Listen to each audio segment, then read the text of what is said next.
Good morning, everyone. Welcome to our 17th annual Cotton Belt Regional Railroad Symposium. You all know how glad I am to see so many people here today. It's been a rough go to come back from the COVID era and the setbacks that we all felt from that. And we're just people to have you on campus, and so glad that you're here to support rail history, and we hear this again. We appreciate all of you so much. I want to start out very quickly thanking some of our sponsors for the event. I take a great amount of pride in working with people on campus that I do, and they are so supportive of my efforts in doing this, and have enabled me to keep doing this for so many years, and hopefully continue. Some of you may have met my former department head, Dr. Andrea Graham. She's been here before. She is now our dean for our College of Science and Engineering, and she's sponsoring our luncheon today. So we very much appreciate that. It takes a lot more sizable investment to sponsor the luncheon now than it did a few years ago. If you've seen what the prices of food and services have done, as you can imagine, it's gone up considerably. So we appreciate them supporting us and our supporters.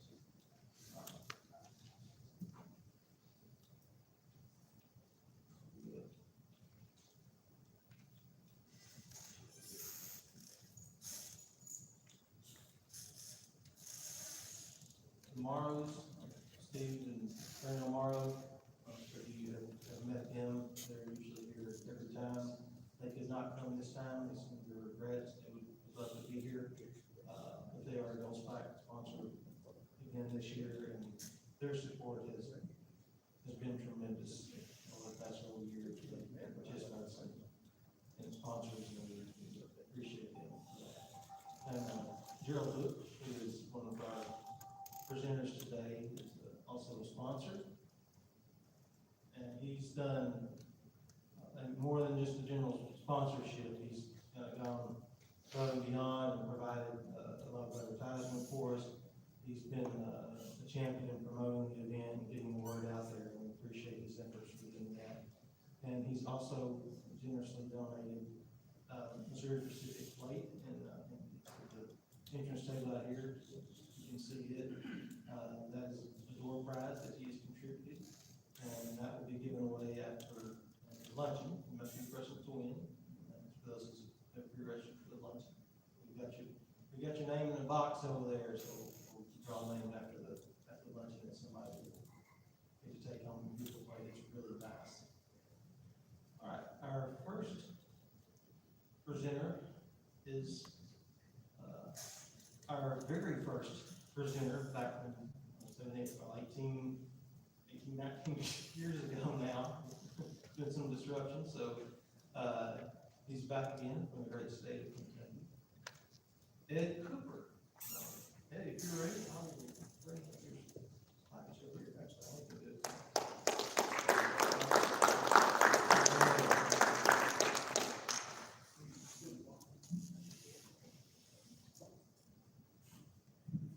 Test.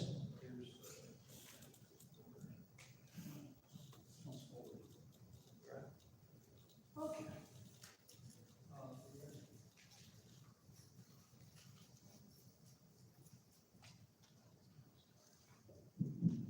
Good morning. Good morning. Good morning. Good to be back up on the boards again.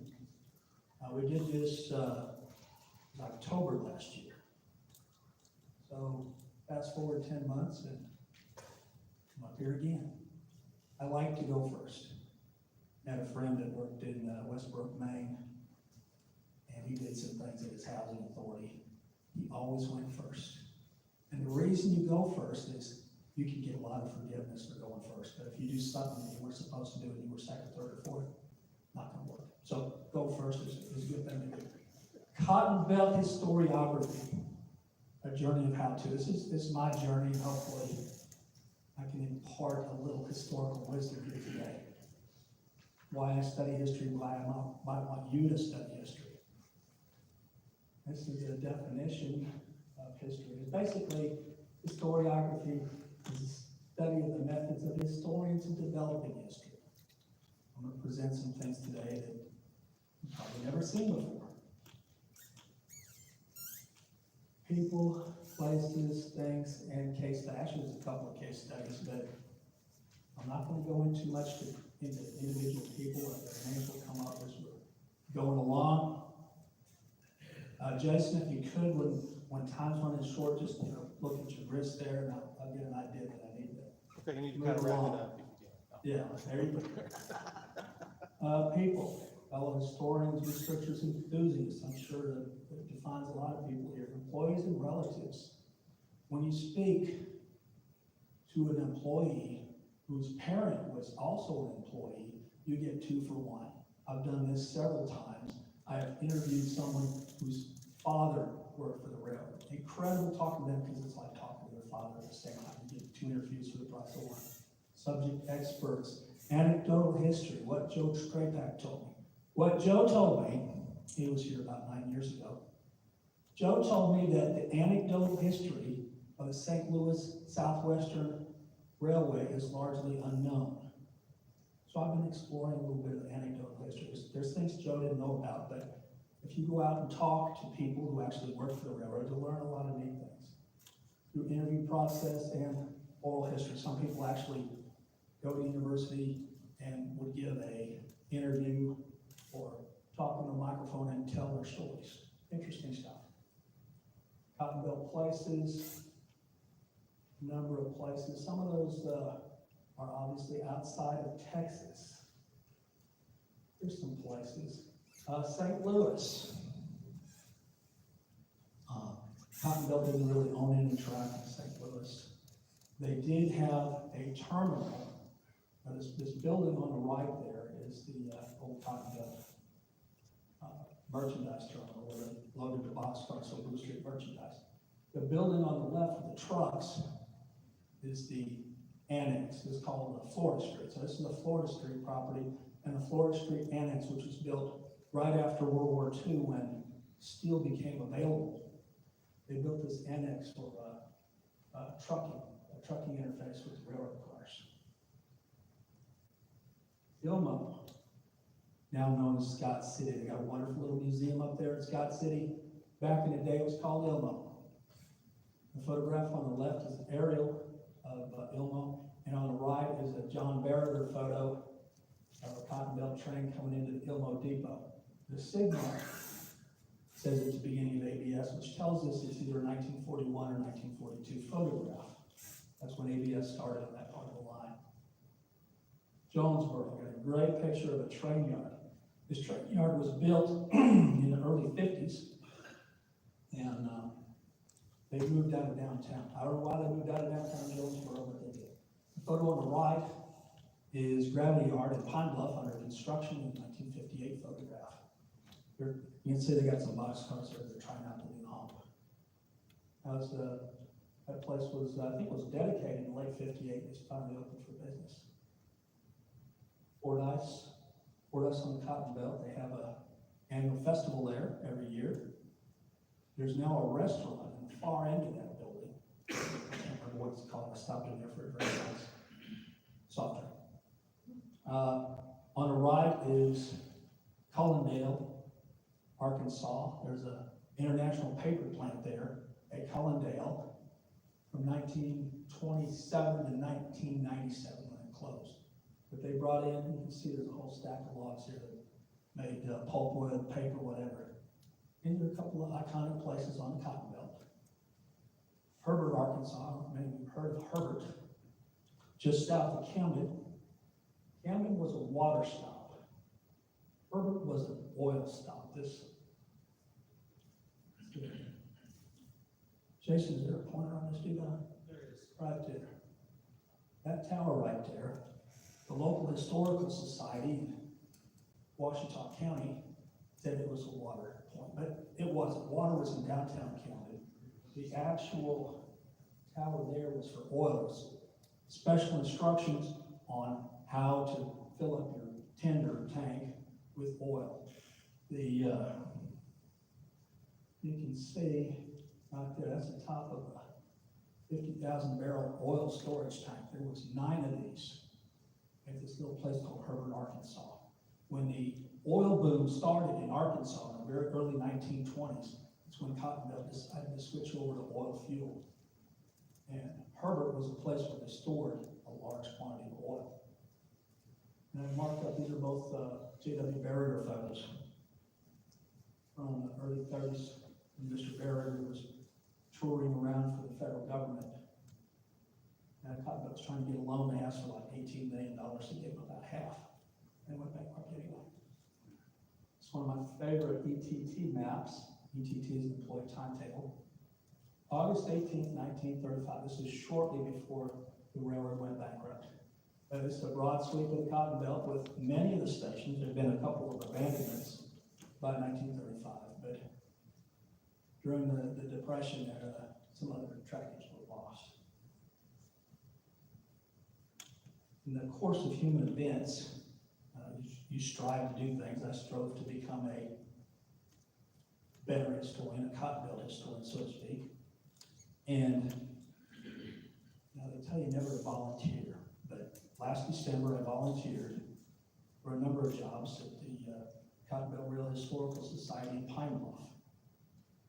I became the archivist of that museum up there, and I also became the second historian of CBRHS in Pine Bluff. And I also managed to sign up to be the editor of the Cotton Belt Star Report. So right now I have too many jobs. So I'm actually on a recruiting trip right now. If I can find somebody to take maybe one of these jobs, I'd be happy. Anyway, this was from the 2005 Cotton Belt Star. They're talking about the archives, and had some people that were cataloging everything. Well, you know what? I haven't been able to find that list. If they catalog anything, I don't know where it is. This is one of the aisles in the archive room. There are 7 aisles. They're all kind of like this. You can't even barely turn around in there. So for 18 years, I don't know what's happened up there other than brought a lot of stuff in. Glenn here has been up there. You can say that it's hard to walk in there in some places. We don't know where everything is, but what I do know, back up here, Eddie. These 2 metal cabinets right there are full of blueprints, Cotton Belt blueprints. There probably used to be in a mechanical shop someplace. So drawers and drawers of blueprints of Cotton Belt equipment needs to be cataloged because people might want to find things out. Above them, these 2 little jobs right here, there is a key that goes with the blueprints. I haven't figured it out yet. Maybe someday in the near future. Yeah, I'm the same way. Where did all this go? Probably used to be entitled, right? There. This little gray cabinet right there has a number of interesting things, including a complete Jim Bennett binder of all the work he did.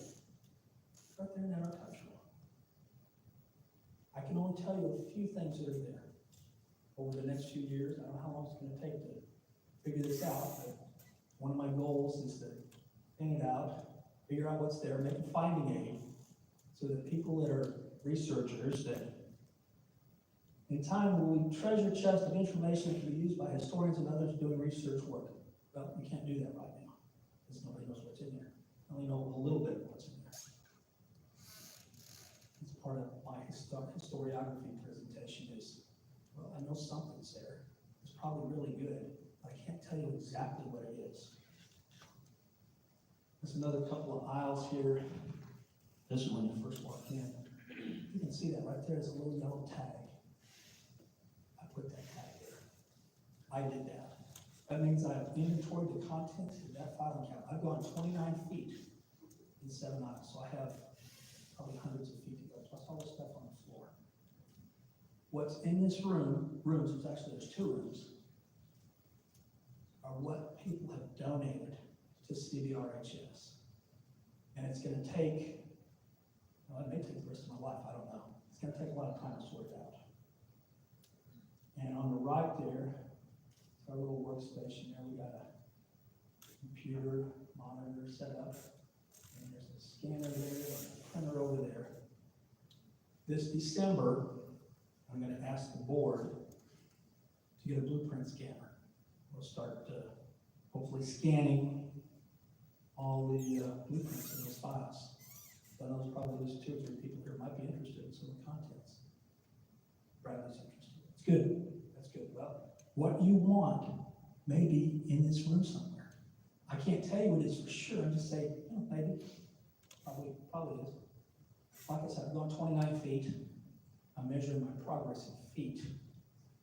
I'm not doing to the detail inventory. I'm just going to go through it and present to the board this week. This you need to decide. It doesn't have something to do with Cotton Belt history or with Arkansas Railroad history. What's it doing here? You need to make a decision. Probably could be sold, whatever. It's a little case study of a place called Wabaseka, Arkansas. Wabaseka is north of Pine Bluff. I think it's north of Altimer. Remember Wabaseka? Okay. Why am I talking about Wabaseka? Right. On the left side is a 1952 view for the 75th anniversary. All the folks stood back up there. They're standing out in front of Wabaseka, the depot there. And this is probably all the people that worked in the area. But what caught my interest, on the far right-hand margin of this photograph, looks like there's a flat car or gondola there, loaded with cotton. Wabaseka was a place where they loaded cotton. One day, in 2018, that's where this photograph was taken. I was on my way to this particular symposium, and I was following this train, this Union Pacific train, and I said, well, I'll just get ahead of them and get on the sunny side here at Wabaseka and get a photo of them. Well, I pulled into this field on the sunny side of the track, morning photograph, and the train went that far and stopped. So I'm not going to get a picture of the train right away. But what I did find, this thing right here, this platform, this out in the middle of the field in Wabaseka, Arkansas, which has a population of about 300. It's a real tiny little place. But back in the day, they had this device right here. This is a cotton loading platform. You know anything about cotton? What would happen was the farmers would harvest the cotton and they would bring it to market, and their business was conducted on a cotton loading platform like this. The wagons would pull in on this side, and the rail cars on this side, and they do business across docks, so to speak. Wednesday morning, on my way to Pine Bluff again to attend this, and I was following another train. I got well out in front of them, and I pulled into Wabaseka again. Now, once you've been to a little town once, you probably could go back. The locals there, they said, who's this crazy guy pulling in, taking pictures of our cotton loaded up? All right, look at this thing. I measured it back in 2018. I'll probably do an article on it one of these days. But it's over 100 feet long. It's probably maybe 30 feet wide. I don't remember. Yeah, there's some little things.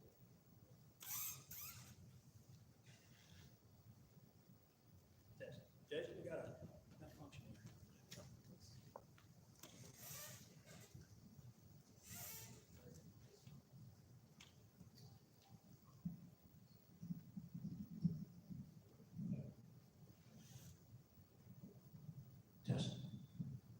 I told Jason last night when we were having dinner at Lulu's, I was going to talk about Wabaseka, because it's, y'all wanted to hear about Wabaseka today, right? You came in here and said, well, I'm going to hear about Wabaseka, Arkansas, because obviously you've never been there. Anyway, I looked at this cotton loading platform. I'm back up here. And there's a detail on the steps. There's 8 steps on this end, and on the exact other end, there's 6 steps. otherwise it's lost in. But on the right-hand photo, that purple notebook there, I put that there for context. You look at the rail, if the next time you're in Wabaseke, you can check this out. It says National Steel Company, 7502-1902, and then there's 12 hash marks right there, which means December 1902.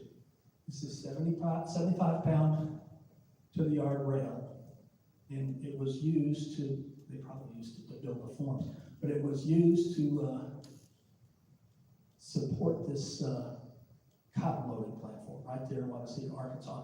This is the first cotton loading platform I've ever seen. I'm kind of amazed it's still there. Wabaseke.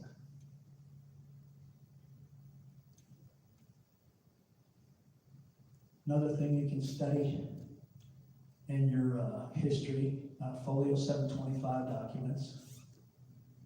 I've found original documents at the Barrier Library. Actually, it's a mercantile library in University of St. Louis, Missouri. And they have 1935 set there. There's a 1940 set here in Commerce. And Alan Stanley sent me a 1945 and a 1964 set of locomotive folio documents. So if you get into the study, you can find these things. 412 is going to be kind of pertinent to our study today. It's originally number 12. It started out on the Texas State Railroad, and it matriculated to the Cotton Belt in 1929.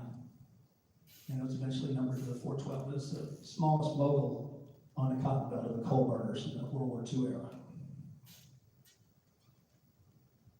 Folio 825, passenger cars.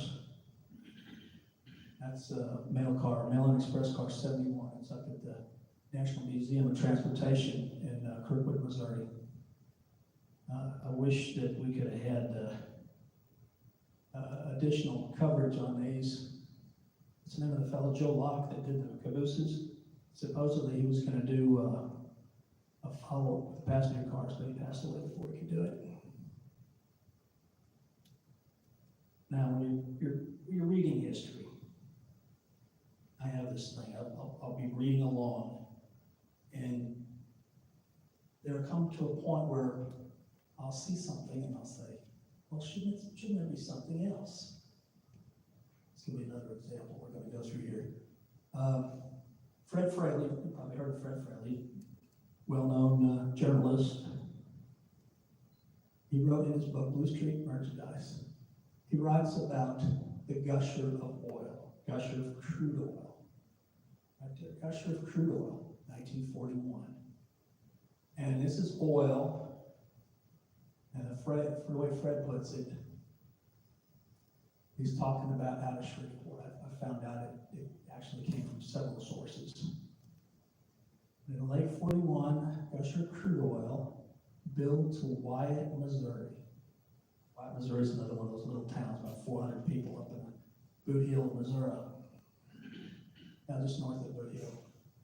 Near Bird's Point, that's where Cotton Belt had its origin, one of its origin points, opposite Cairo, Illinois. So I got to this point where, what was Fred talking about? I needed to find more about little Wyatt and Bird's Point, really. So I started trying to find out everything I could, because there really wasn't a lot written about Bird's Point. This photo shows one of the river transfer cars. They ran a rail ferry between Bird's Point and Cairo, Illinois for a number of years, from the early 1880s till 1909, when the place was washed away by a flood. We could find out a little bit about that. And then the flood came along. This is a transfer shed, so it's probably break bulk from one form to another. You can see this is seriously flooded right here in this picture. It's in the Cotton Belt Public Relations files. This photograph is mounted on cardstock. The measurement is what the public relations people, they measured it to find out how it would fit in the Cotton Belt News. 4 1/4 and printed at that size. Well, it turns out that 1909 wasn't the only flood. There was a gap in the history. I couldn't really find anything, so I kept trying to find out what happened to this place. Why can't I find out about the gusher of oil? This is the Wyatt Depot in 1927. There was a huge flood in 1927. I think they call it like a 500-year flood. It was immense. It flooded everywhere. But especially in this place in Missouri, the Missouri Booty. And Wyatt is a bit inland. Get my pointer out here. This diagonal line right there, that's the line of the Cotton Belt. Bird's Point's right there. Wyatt's probably right about there. So you can see it's a bit of ways from the Mississippi River over to Wyatt. Well, the 1927 flood caused Congress to act. They appropriated money, started building, not so much flood walls, but levees. They started building a number of levees. That was done in the later 20s. Well, the river wasn't quite done. There was another flood that hit in 1937, 10 years later. It wasn't quite a 500-year flood, but it was still a big flood. And in the meanwhile, all the levees had been built along this section of the river. And this section right here was a flood relief zone. And the plan was, if the flood got bad enough, they were going to blow holes in the levee, let the Mississippi River into this section of land, and relieve the pressure. They were worried that the community of Cairo, Illinois would be wiped off the map. The flood came up about within a foot of the top of the levee there in Cairo. It was bad. Not as bad as the 37 flood, but still pretty bad.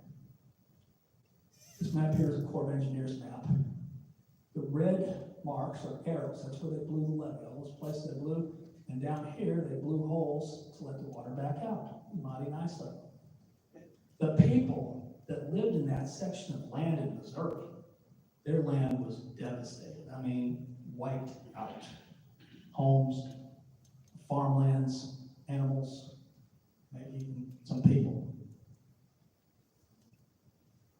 But this section here, the people were not happy. There was also another levee built right here. Locals call it the back levee. The main levee is on the river, and then the back levee is what isolates this land. So what was the railroad doing when all this was going on? Some timetables, I don't know if we can read them or not. One on the left, 1929, you have 2 first-class trains. And I see on the inside columns, 109 and 110 are motored daily. They had GE Wason motor cars on this run. They would run from Malden out to Bird's Point, turn around and come back. The other train, 159 and 160, these were tri-weekly mixed trains. They operated every other day. They didn't operate on Sundays. So they went out one day, came back the next. And this was after the 27 flood. On the right, I didn't read what I put up there, but during the Depression, the motors were still going. They lasted into the Depression, and then they were cut. The service was cut, and the only thing that was left on this little branch line were the tri-weekly mixed trains.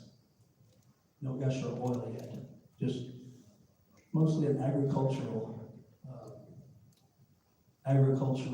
branch line. This is a picture of what the locals call the Bull Moose.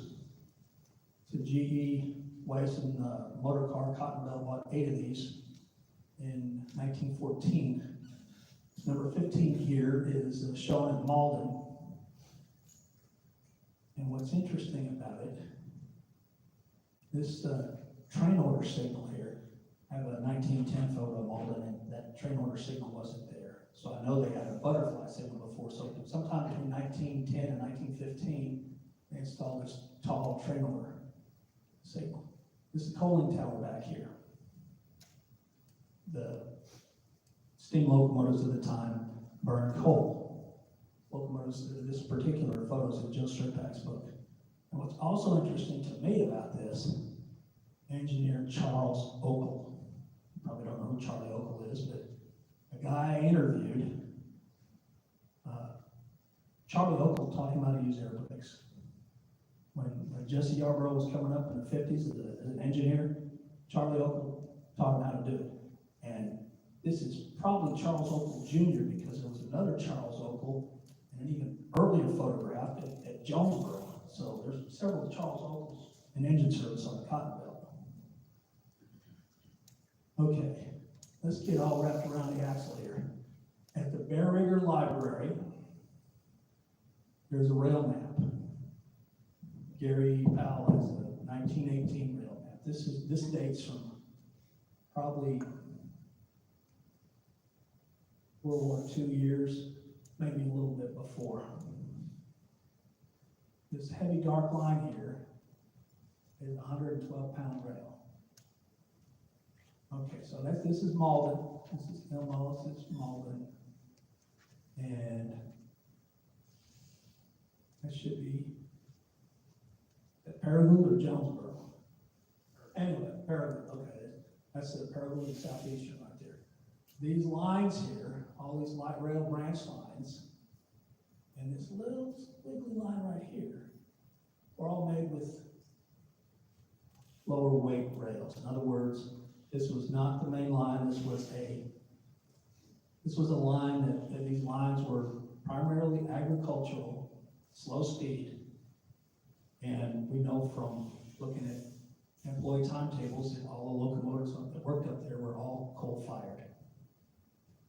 Oil hadn't quite made its way in service because oil was not available at Malden or Jonesboro.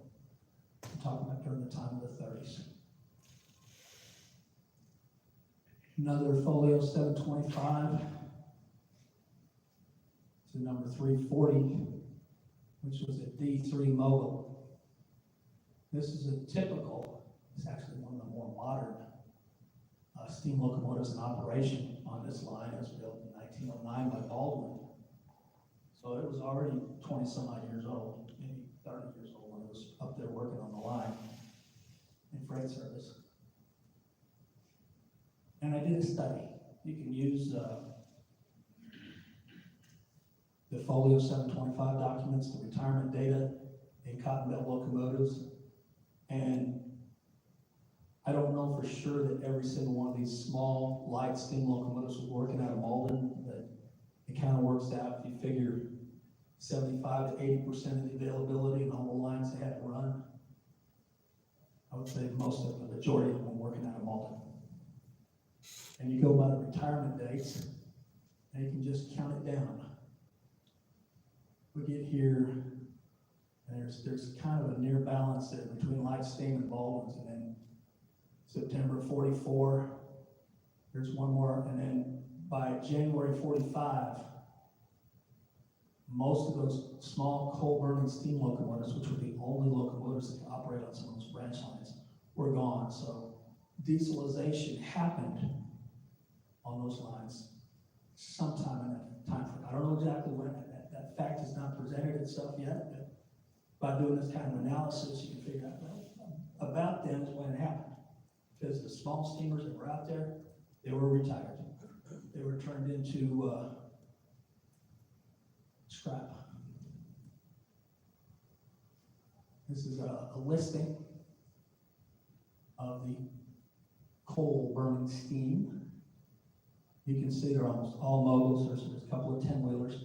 The retirement data is out of Straypack, and he got his information from the Cotton Belt shops there at Pine Bluff, so it's, I would say, fairly accurate. The ones that were retired early, I don't know what happened to that one. That one was a wreck. 309 was a wreck. There's an ICC accident report online. You can read about the 309 going by. But then you see a lot of them were retired in 1944. So that had to have been the time when dieselization took over. I'd like to find that out someday, but scant information. This was the diesel, the type of diesel that replaced those light steam locomotives. It's called a Baldwin VO1000. The first 9 were delivered in this paint scheme. Not sure where this photograph was taken. This is one of the first 9, 1942 to 1944. This is the Birds Point subdivision in 1938. The ETT on the left, we can actually see this. It shows it all the way to Birds Point, which is 5.5 miles from Wyatt. But it shows a T at Wyatt. T stands for turntable. This is the first employee timetable that shows a turntable at Wyatt. Before that, Wyatt didn't have turning facilities. What happened in the 37 flood, Birds Point was inundated with floodwaters. And when they built the track back, government made them build it back, they had to cross the levee. This is the Birds Point right here, the actual layout from an aerial photograph. The government came in with airplanes and photographed a lot of the land after the 37 flood. There are a number of aerial photographs that were taken. This evidently was one of them. But the photographs were used to make settlements with the farmers and the landowners that lost property. When you look at this photograph was found by a researcher up in Missouri. He found this aerial photograph. I have been all over this area. This is the levee right here. And this is the Cotton Belt's layout. This is a Y right here, the Y track. And this is an elevated fill right here. They had to go up and over Route K, over the levee, and then down into Birds Point. And even though this trackage was replaced, it was abandoned shortly thereafter by, I can't remember, September or October 1938. The trackage between Birds Point and Wyatt was abandoned, but they kept the right-of-way. Railroad kept the right-of-way.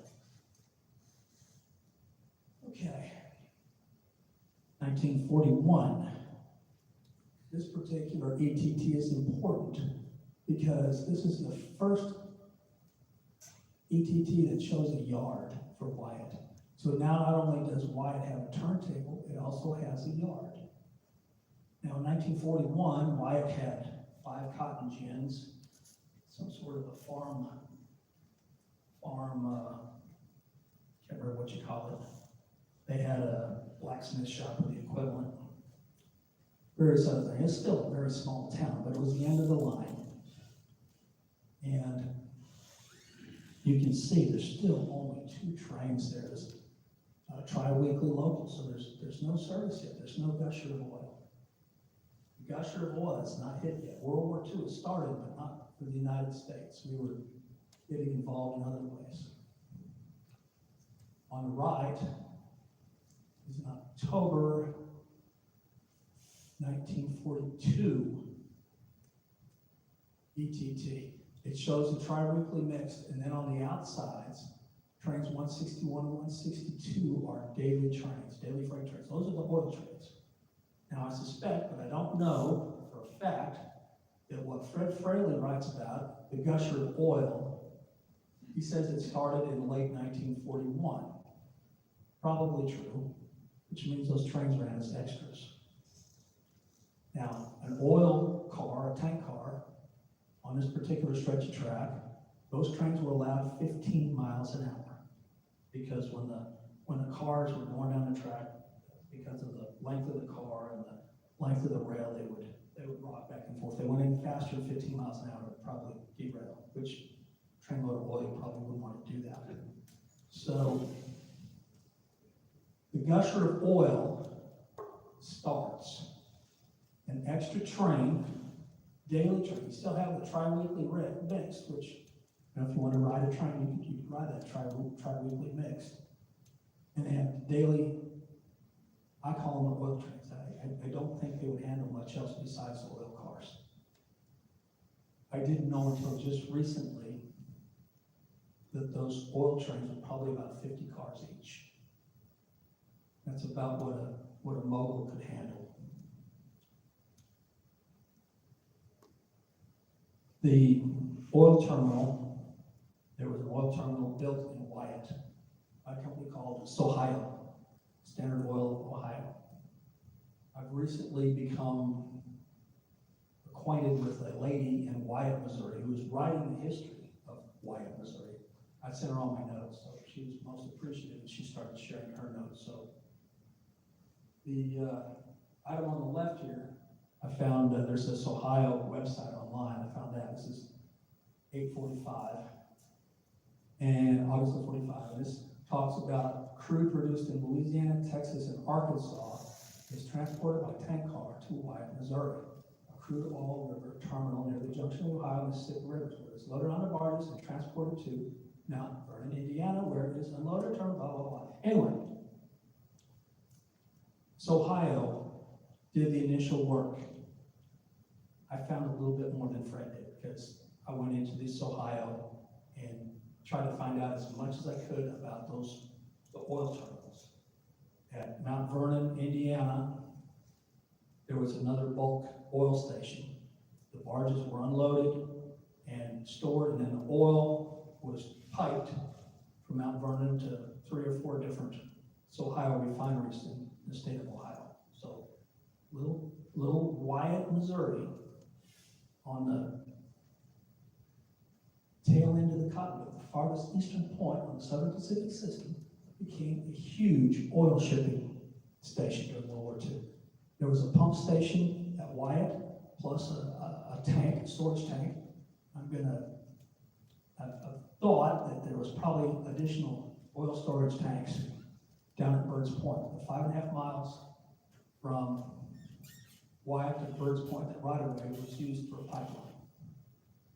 Now, this little section here, June of 1945. Let's see if I can pick it out. This talks about it, about the oil trains.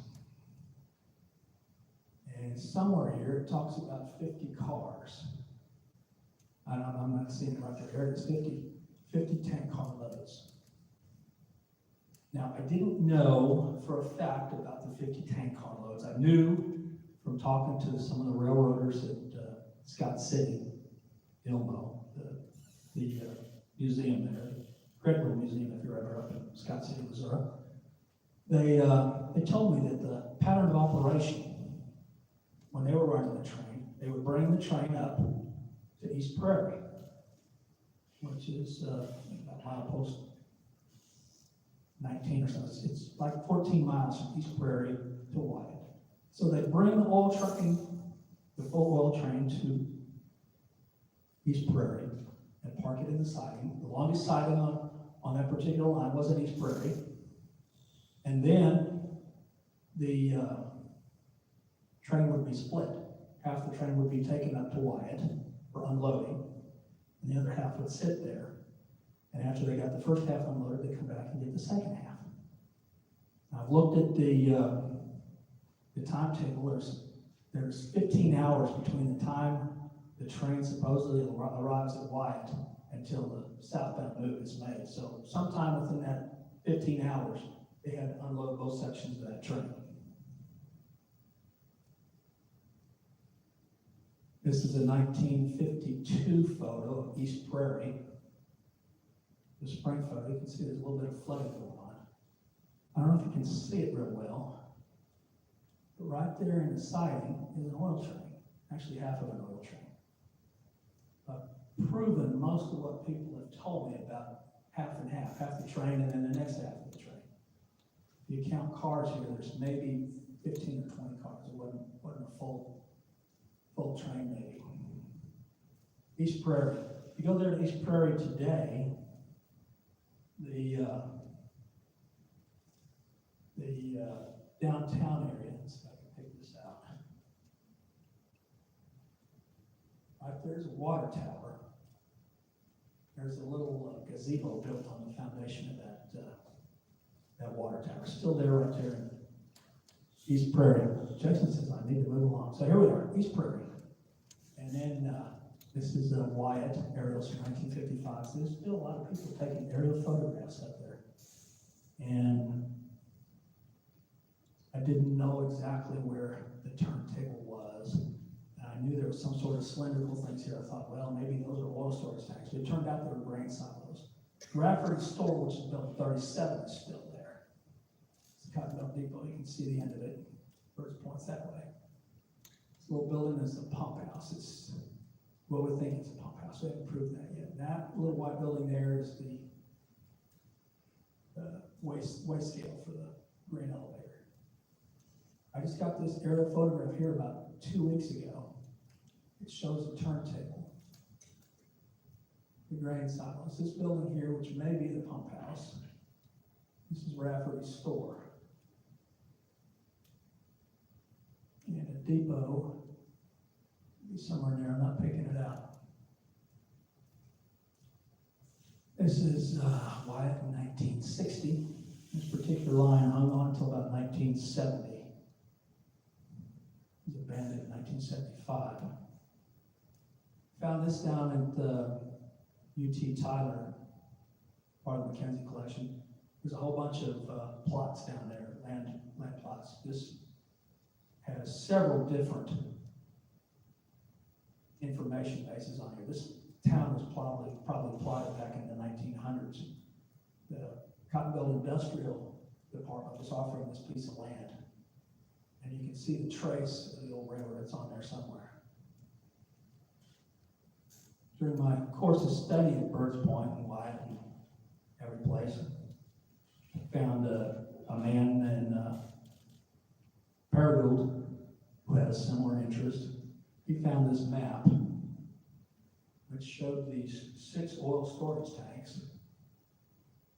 And my other Cotton Belt friend from Chaffee, Missouri, found an aerial photograph of those 6 tanks, and I went out and measured with my wheel from this intersection down there and plotted how far, so I kind of got an idea where everything is. Notice these tanks, these are oil storage tanks. They're open on the end, there's berms around the front of them, but they're open to the back. So this is how they did things back in the day, not ecologically sound. In 1974, one of those tanks exploded. This is the aftermath. One of those men died, the other one is still alive. He's on Facebook, believe it or not. They were out working on a car one night and using open flame, and there was a gasoline leak, and kaboom. My study at Birds Point, I've been there several times. This is where the Y is. This is on the river side of the levee. This is the angle of the Y right there. The pole there is built right in the center of the old Cotton Belt right away. And this little piece here, which is the same as this is the fill, the embankment that the railroad built to go over the levee. It probably crossed the levee right there. This levee's been raised since these were made. It's a 25-foot measure. This is that pole we saw on the other side of the levee. This is centered. This is a Cotton Belt right away. Would come right through here. The railroad probably crossed the levee right about at that level. That's the amount that's been added. And it went from the levee on a trestle over to a fill on the other side. This is Route K, this is Route 205.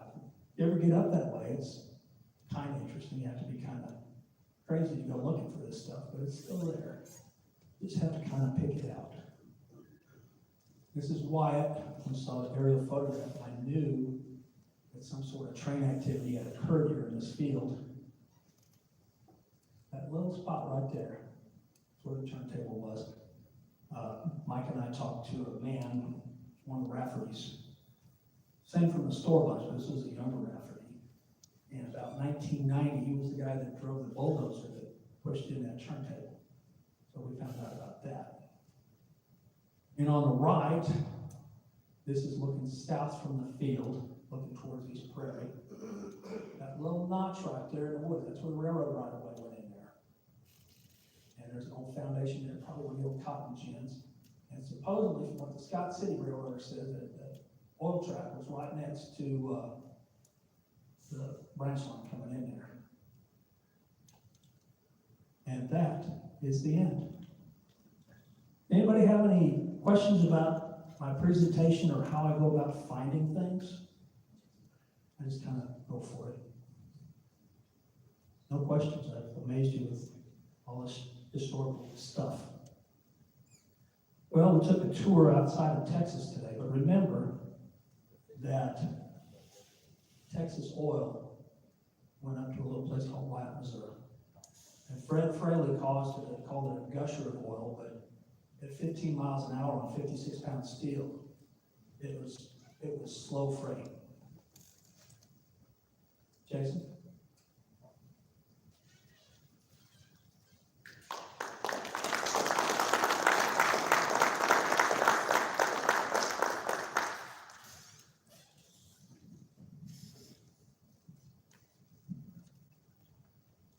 Ed, thank you once again for very interesting presentation.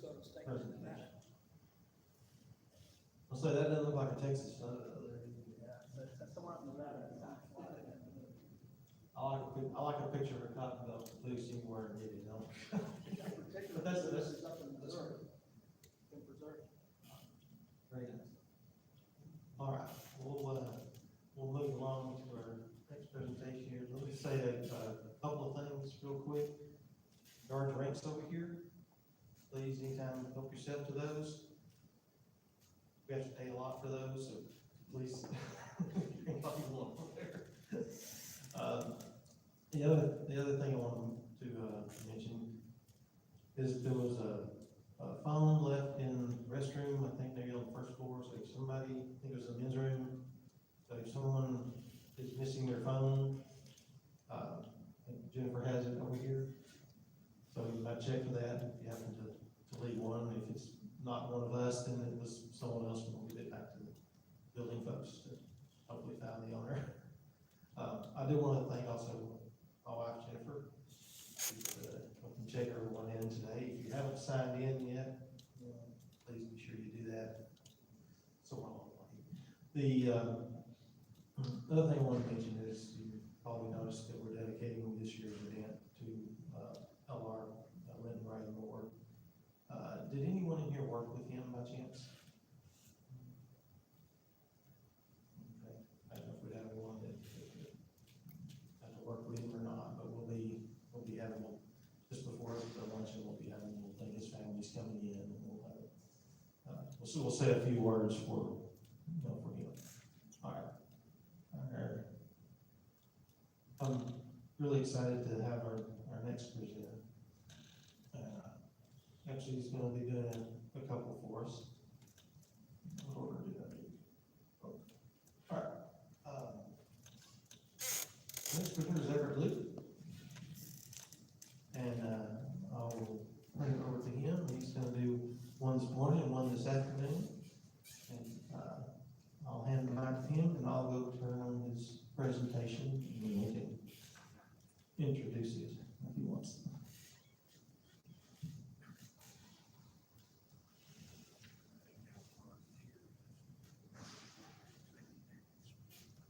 Well, I jumped at the chance to come up here.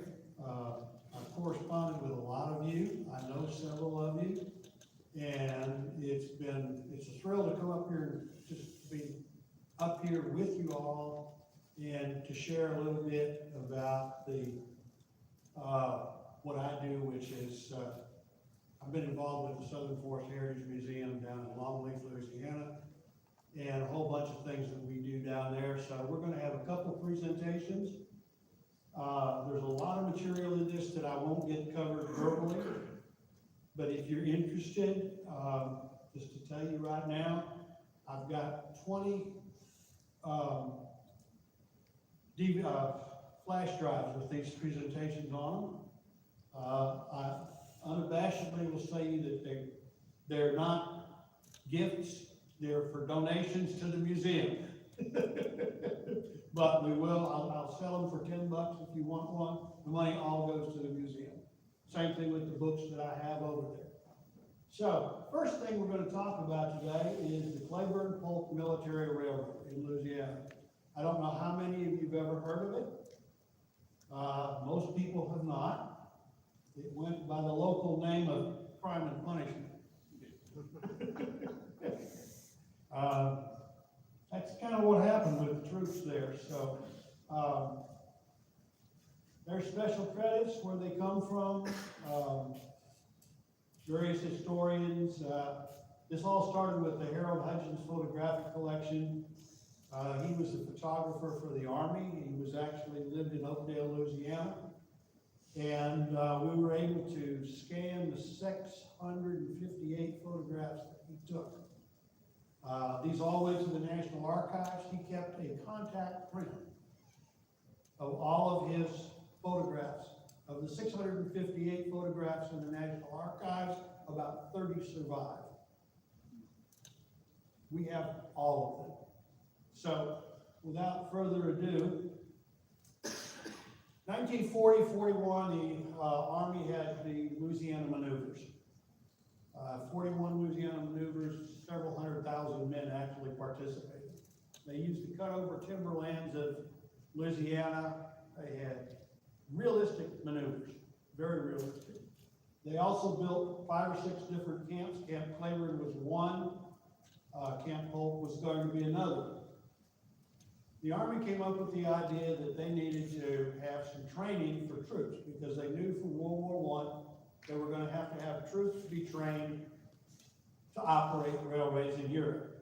And they came from these people, some were never railroaders, others were. They came from different railroaders. They had to all learn how to do things the Army way. Never mind. So, this will kind of tie into my next presentation, but, so there we are. There's the camps. That's kind of all that we have. That's just where we are. That's why I write these out like this, so that if you want one, you get all this information. And so we go on. I don't know how many of you have ever heard of Captain Howard G. Hill. No recollection. Howard Hill was the chief engineer for the Texas and New Orleans in Louisiana at that time. He was on the Army Reserve. He designed the USA, the little 060 tank engine that the Army used all over the world. He designed their 282 engine, the standard gauge one that was used in Iran and in Africa. He was very proud of himself. So he shows up in Washington and they assign him to put this project together. He wrote an autobiography. He spent, read his autobiography. I'm sure he hurt his arm patting himself on the back. But he never mentions this at all. He has never mentioned this project. So what he did in the beginning was to come up with, he actually had a plan that he was going to take over literally all of these railroads in Louisiana for the Army. Now the camps were up here, here, here, and Fort Polk over there. And that they were going to do all of this stuff, and they were going to run it all. And one of the big things they were going to do was to buy the Red River and Gulf Railroad, which ran here, rebuild an abandoned portion of another railroad, and come down to Camp Polk. So the railroads were not real happy about him wanting to take over all these railroads and tell them what to do about running their stuff. So they ended up just, we're going to do this piece and come down to here and we'll be good and all of that. So that's from the Shreveport paper. That gives you a little bit of an idea. They ironed everything out at a meeting in the Bentley Hotel. Everybody, all the railroads in the area were involved except the Red River and Gulf. They weren't invited. We're going to buy them and we're going to do whatever with it. But that's some interesting pictures that will help you with what we're going to do next. So, a little bit more. This was in April 1941. There's the plan. This is what they're going to do. So about the time that article came out, Captain Hill decided to go down to Longleaf. Congress appropriated $150,000 to buy the railroad. And he was going to go down to Longleaf, and he was going to meet with the Kroll family, and he was going to consummate the purchase. He brought the contracts down with him and everything else. And he shows up in the office of Alan Kroll, who was the vice president of the railroad, the last surviving grandson of the founder of the mill and all that there. I had a chance to ask Alan back in 1993 how all this came about. And if you read the book Mixed Train Daily, there's a mention about this in Lucius Beebe's account of the railroad in Mixed Train Daily. And so basically what happened was, Alan said, well, you know, we've got these trains to run. We're providing all this timber for construction of docks. We're providing timber for the building slipways for aircraft carriers and cruisers and all this sort of stuff. And the Higgins people in New Orleans just gave us an order for timber for 1,000 new landing craft. They just now had designed the landing craft. And Hill just said, well, we're going to take over the railroad. Well, you can run trains when we tell you to. He said, well, wait, you know, we got to keep our mill running. We got all these contracts. That's the Navy. I don't care about the Navy. So Alan kind of goes, well, I can't sign the papers. My dad's at the other end of the hall in the office building. He's the president. Let him go sign. His father was a very quiet, calm, archetype gentleman. He spoke with a lisp. He was very quiet. Everybody that I've ever talked to that was of the family that knew him said he never lost his temper. Alan said within the first 3 or 4 minutes, I could hear him at my end of the hall. He used words that I never would believe came out of my father's mouth. And he literally escorted the man out, slammed the door behind him, and he told the receptionist, never let that man in here again. That was the end of the Army taking over the Red River Gulf. And he turned around and said to Alan, make sure he stays up. So that was that. Well, now the Army's got a problem. They have to find a way to they want to do this. They've got this plan. So R.D. sat down with Alan, and he goes, let's see what we can come up with. Well, it turns out there's an abandoned logging railroad. It goes about half of the way what they would like to do. It was torn up in 1938, and this is 1941. So they go talk to the owners of the right-of-way, which was a guy named B.E. Smith in Glenmora, and they get their surveyor, Charles Fenstermaker Sr. And Charles Fenstermaker Sr. comes up with a map and a plan. I'm in the oil business, believe it or not. I've actually worked with Charles Fenstermaker's son and grandsons. And John allowed me to get in. I asked Bill, the older son, what about all your grandfather's stuff? And he said, oh, we burned all that. And I ran into John a couple years later, and he says, oh, no, I put a special wing in the archives back there. Bill doesn't know it's there. So I got to spend a whole day going through Charlie Fenstermaker Sr.'s stuff.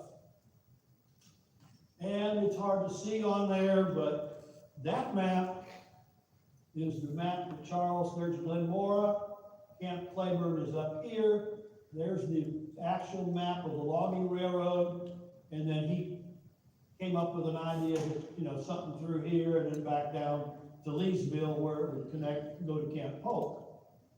And he hands that to the Army. So, to make a long story short, you guys will have to bear with me here. I make maps for a living, so I'm loaded up with maps in here. I like maps. This would have been the Red River and Gulf route. And it was partly because they were going to build Camp Polk up here. And then they decided to build it down there, which didn't hurt anything. This was Charlie's route. And the Army decided, no, we're going to take off right here from the logging road, build our own railroad straight into Camp Polk. And we'll take off from the logging railroad right here and build back into Camp Claver. So that's the way the railroad got built.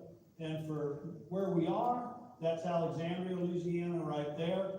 This nice little pile right there of 3 railroads coming together is one link. And the Southern Forest Heritage Museum and the Camp Claver History Center.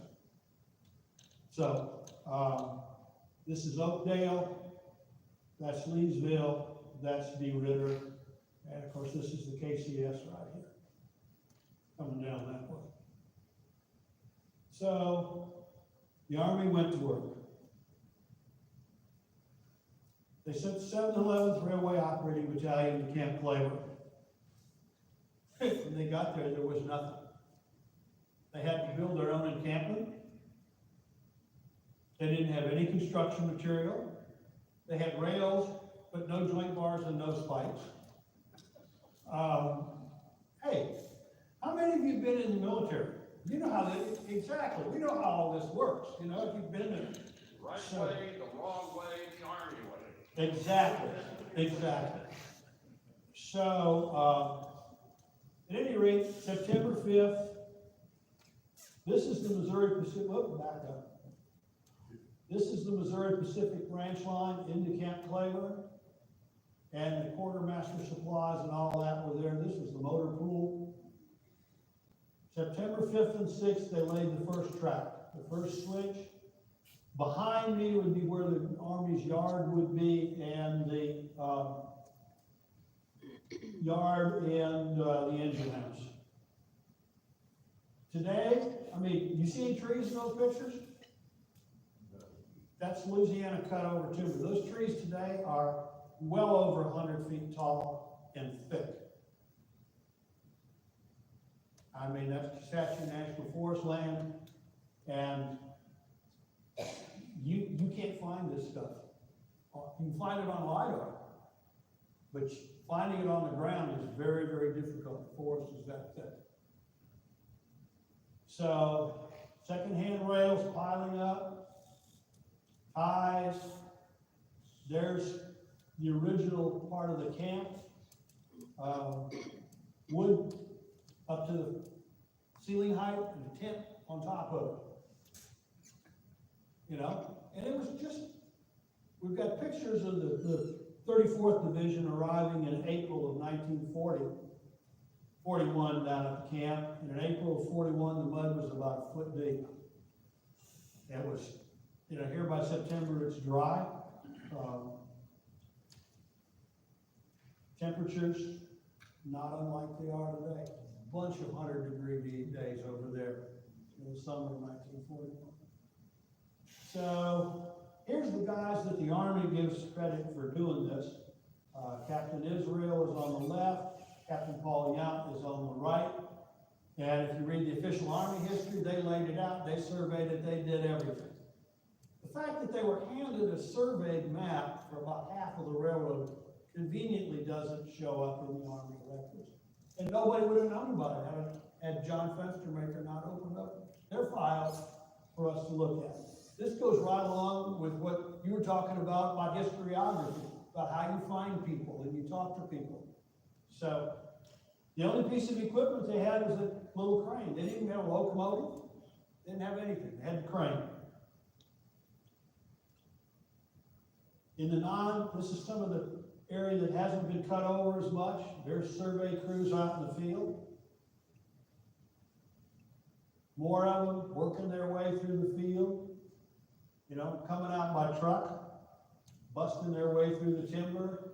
These are all Harold Hudgens photographs as they're working to actually survey the final line.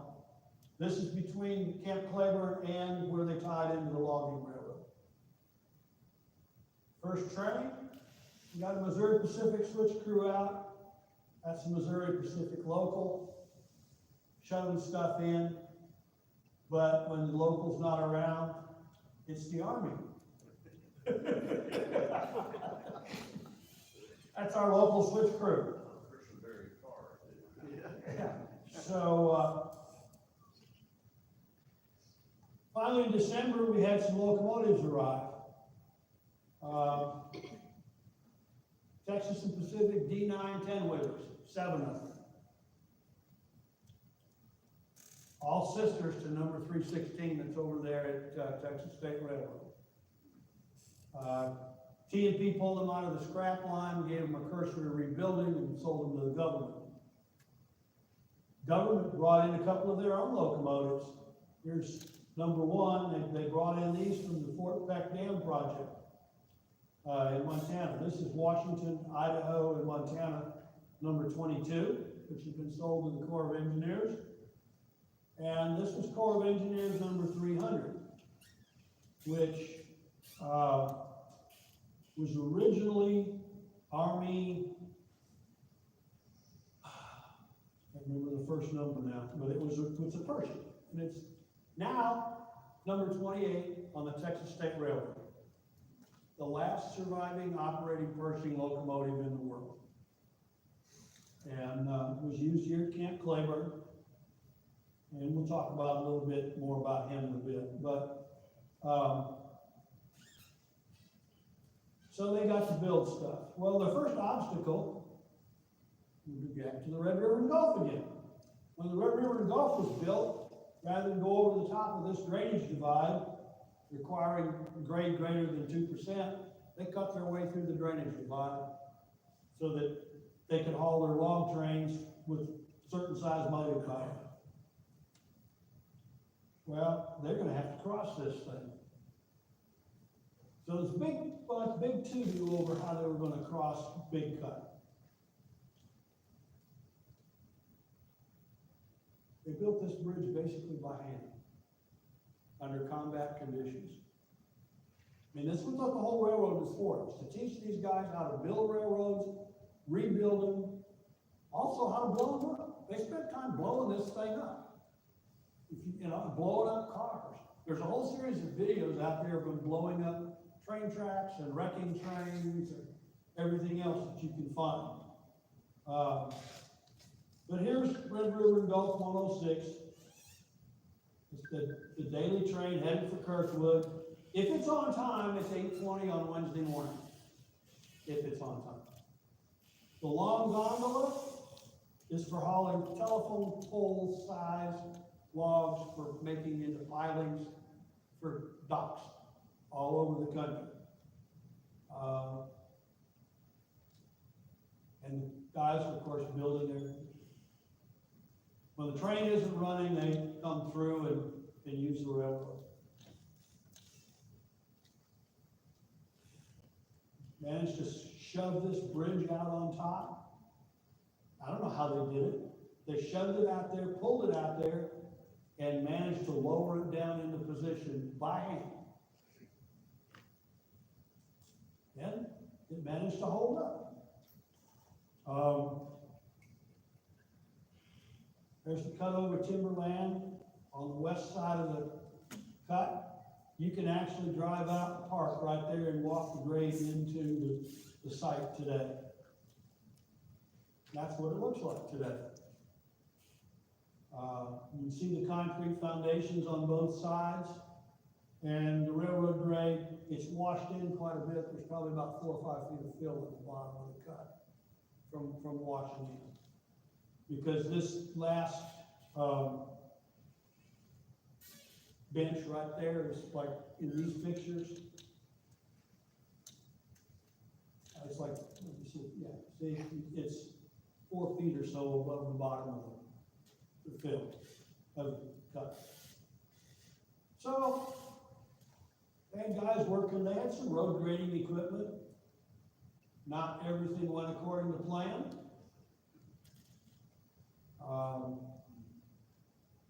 You can drive all of this.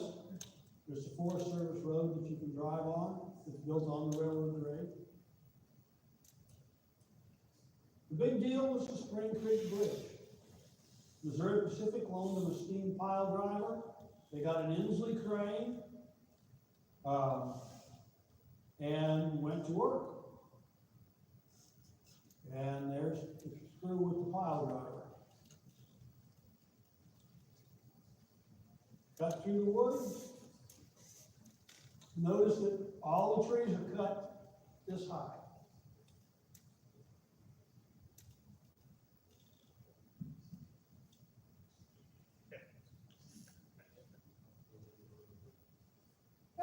You know, it's Christmas. The rec hall, we're gonna have a dance. Bear in mind, it's 15 days or 20 days after Pearl Harbor, but they're still having a dance. These guys are going off to war. Even have weddings. We don't know who it is. We don't have any records of who the name is, but obviously, I mean, that's a rail fan wedding if you ever saw one, right?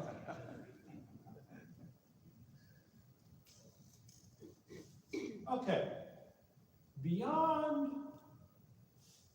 the bridge over the Calcasieu River, they went to work on the old logging railroad grade. But before then, they had two different engineering battalions, that were black engineering battalions that were out there, the 93rd and the 91st. These are pictures of the 93rd. The 93rd laid most of the rail from Camp Rayburn to the Calcasieu River Bridge. The 93rd is also famous because they took these guys in May off of this project and sent them up to build the Alcan Highway. And they sent them to Alaska in their summer uniforms. These guys got one bulldozer and 3 Jeeps. And they built their piece of the Alcan Highway basically by hand. Pickaxes and shovels in the dead of winter. And they built more of the highway faster than any of the mechanized white crews. There's a few bits and pieces of the history of the 93rd out there, but they were a heck of an outfit. So we cross the river. There's what the tramway looked like after it had been abandoned 3 years before.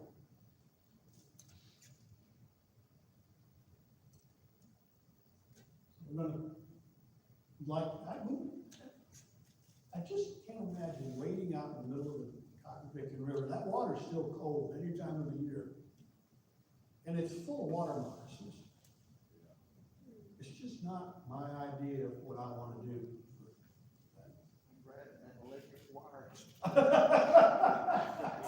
Yeah. This is one of the this is the 91st construction camp. Segregation.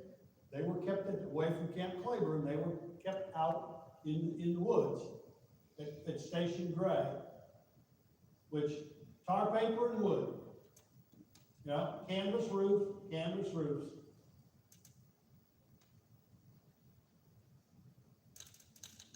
And there's the guys building the Calcasieu River Bridge, the 91st. A couple of white officers. They had their own non-coms. West of Gray, there's the old tram road grade after they cleared it. Those are all the ties they bulldozed off. That was a bridge that was already there. This is no different than building the Pacific Railroad. There's no mechanized equipment building this. These guys are laying this 80-pound rail and carrying the ties by hand. Push carts. Not even a motor car to build this stuff. They went to, from here to New Guinea.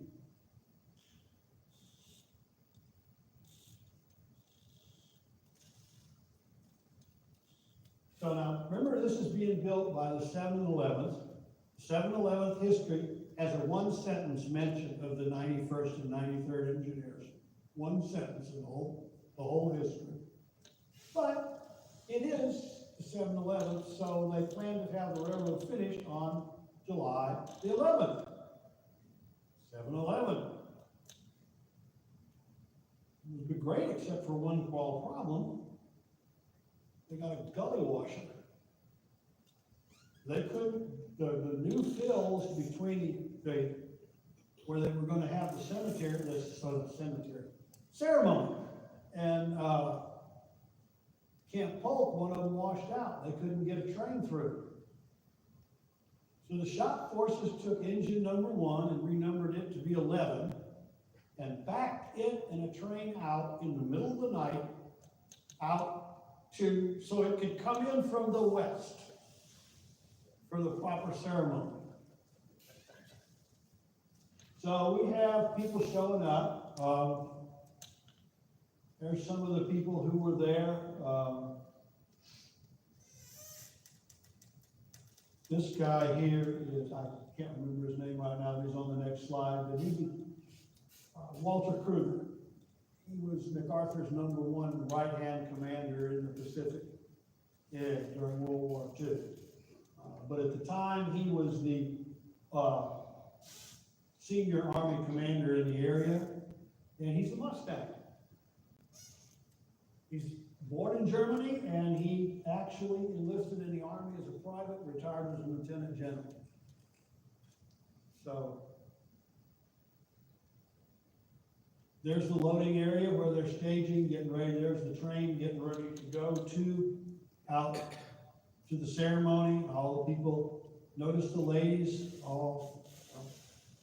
that's the Y in the yard at Camp Cleveland.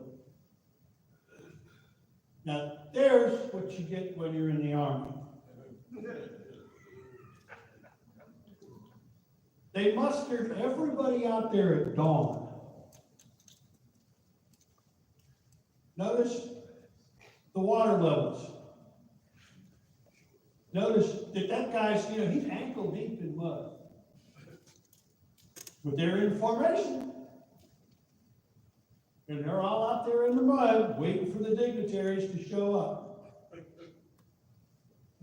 That site is the ghost town of La Camp today. But they called it Ross on the railroad. Well, there's number 11 that was supposed to come in from Camp Polk, that couldn't make it. So here's our substitute number 11. That's the original number 11. There's substitute number 11, which was number 1. I mean, look at these poor guys. Now, all the dignitaries are up here on the hydrant. They can't get dirty. They're up there. So there's 11 holding the main line. Number 7 arrives from Camp Cleveland. And here's our speaker's table. This is Louisiana Governor Sam Houston Jones. This is Carl Gray of the Union Pacific, who is the commander of the Army Railway Service. This is Walter Kruger, Major General. Major Welch, who was the commander of the 711th. And this is a colonel, who is the 3rd Army Chief of Staff. Anybody have any idea who that is? Exactly. That's Dwight Eisenhower. He didn't get to give a speech. He stood up on the platform, looks bored most of the time. And in one other photograph I've got, he's got a cigarette hanging down here next to him. But he was there. So there's more pictures. Engine 7, all the photographers. Since Hudgens took this photo, he's not in the pictures. One of the photographers is William Strout from Life magazine. I think he's this guy over here. General Gray drives the last spike. I would be surprised if he could hit it with that thing, but because I can't hit very well, but apparently he did. And then finally Major Captain Israel, who is the executive officer now, and Major Welch shake hands, you know, a la promontory. The first commanding officer, and then was Colonel Noyes, and then Major Welch. Picture of Captain Israel, who's the guy that actually built the railroad.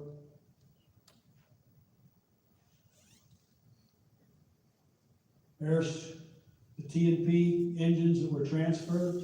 That's from the files. Engine number 2. Engine number 4 was just 2 digits off of the 316 that was at Texas State today. So it's kind of nice to have one of those, one of those engines still around. Other refugees, there's the 22 from the Washington, Idaho, and Montana. The tender in this picture, well, the tank, not the tender, but the tender tank survived behind number 28 to be number 20, and then 28. And when it was donated to the Texas State Railroad, that tank was still over there. It was in the Roundhouse Fire in Pineland, so that was one reason it didn't get used. Modern agriculture in South Louisiana, 1941. Donkey, your man with a plow.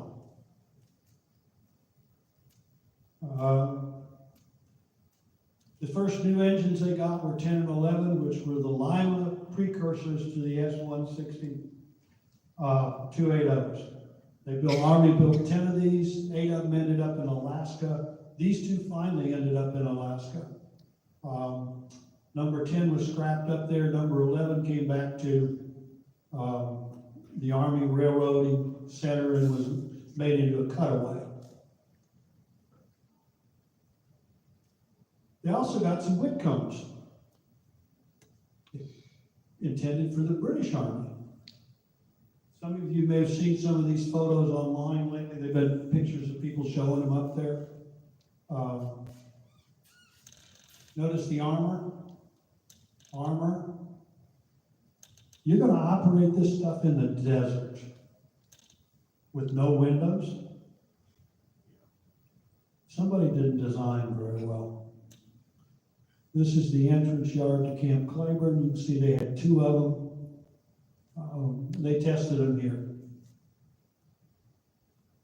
You got the S-160s, finally. This one right here is the 1600. This is the very first S-160 ever built. First one of those Army 280s. And it worked at Camp Clayburn until the end of the railroad, and then it went to Alaska.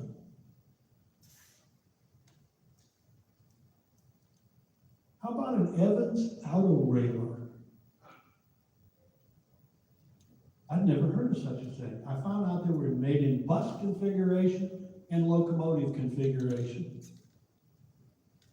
But they had wheels that dropped down, and you know, the wheels are actually one there, between the powered axles.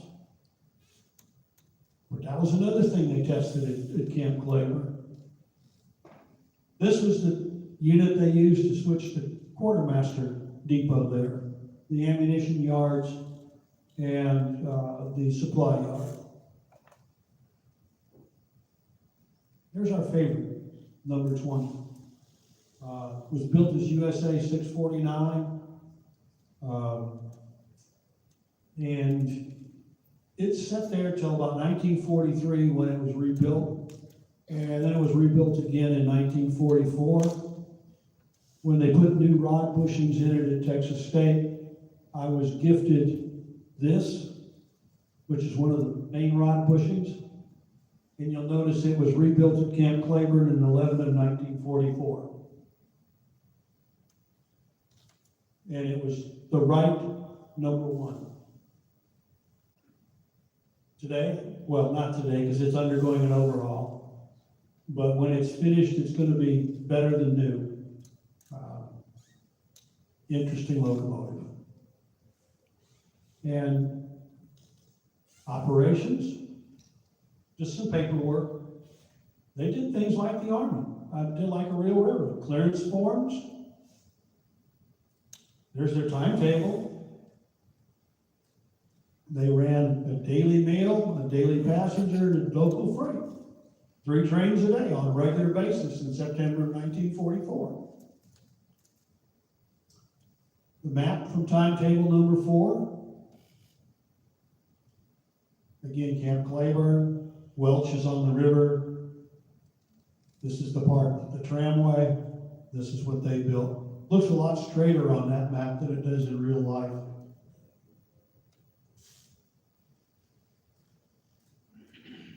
I kind of like these. These are a couple of train orders I managed to pick up over the years. This one is from 42, and it's, engine 4, run extra, engine 7 and 4, run extra, works between. It's got all kinds of good dispatching stuff.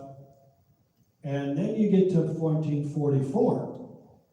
Do not exceed 3 miles an hour between milepost 31 pole 10 and milepost 31 pole 11. So there's about 100 yards in there that's got a problem. 5 miles an hour between 36 pole 20 and punnet pole 25. They have issues with their track.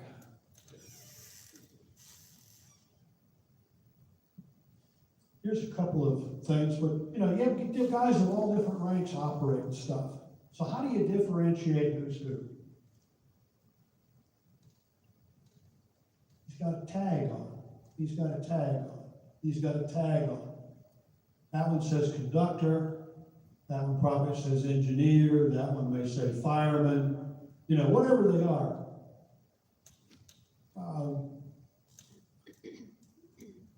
Round Top, Texas is famous for their antiques fair. Some of you guys know about Round Top. I picked these 2 up at Round Top. Guy says, "What do you know about those?" He goes, "Oh, I don't know. I bought them from some guy. He said they were used someplace in Louisiana where they loaded troops."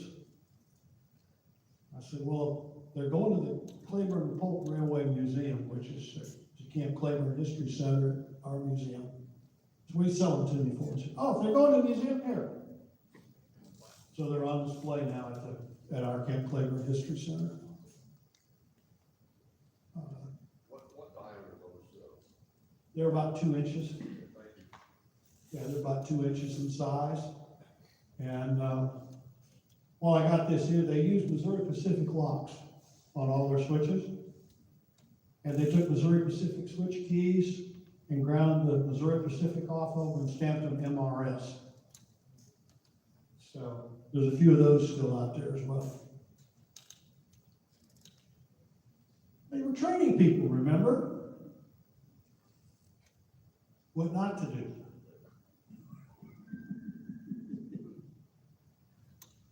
Nicely staged, but I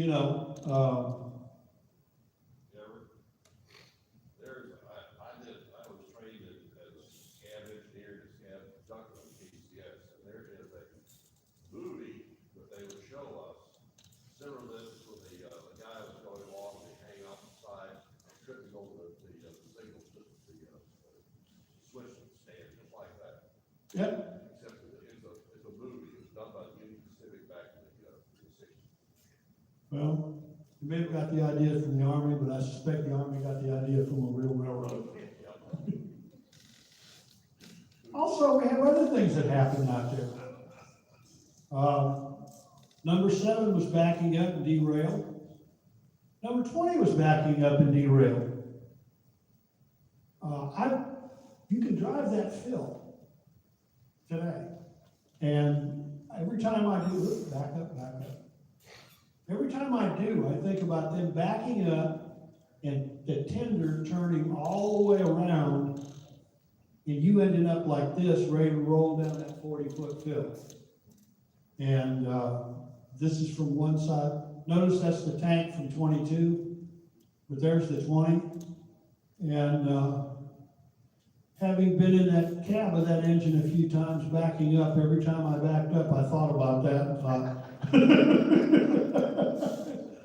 Fortunately, where I was backing up, we weren't on top of a fill, but it still makes you think about this, and you think about the poor guy and the washing that he had to do when it was over. So, And that was the 28, that's what. that's the 28, that's the engine that is in Texas State right now.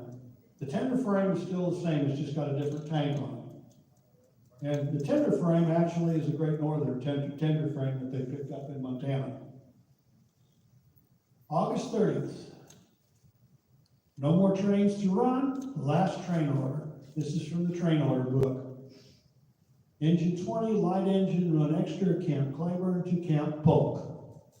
The last run. Went to Camp Polk as a switch engine. Next day, no operators on duty, Camp Clayburn Yard, Gray and Big Oaks. Transferred. Every day after that, for the next 2 months, somebody sat in Camp Clayburn office, took over the dispatcher's job with no trains. But the war was over. Today, that was number 10 in the river, north of Anchorage. There's its cab. Now, today, the number 10 is visible again.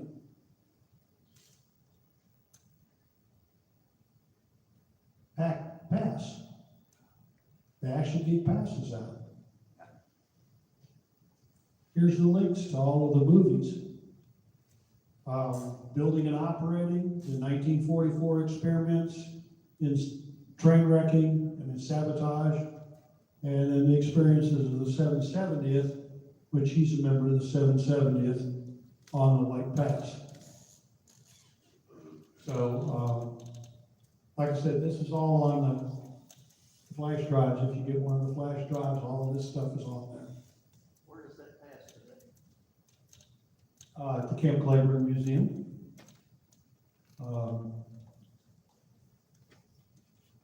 Again, that's one of those things that you once in a while you find them. Somebody has something like that. And that concludes our presentation.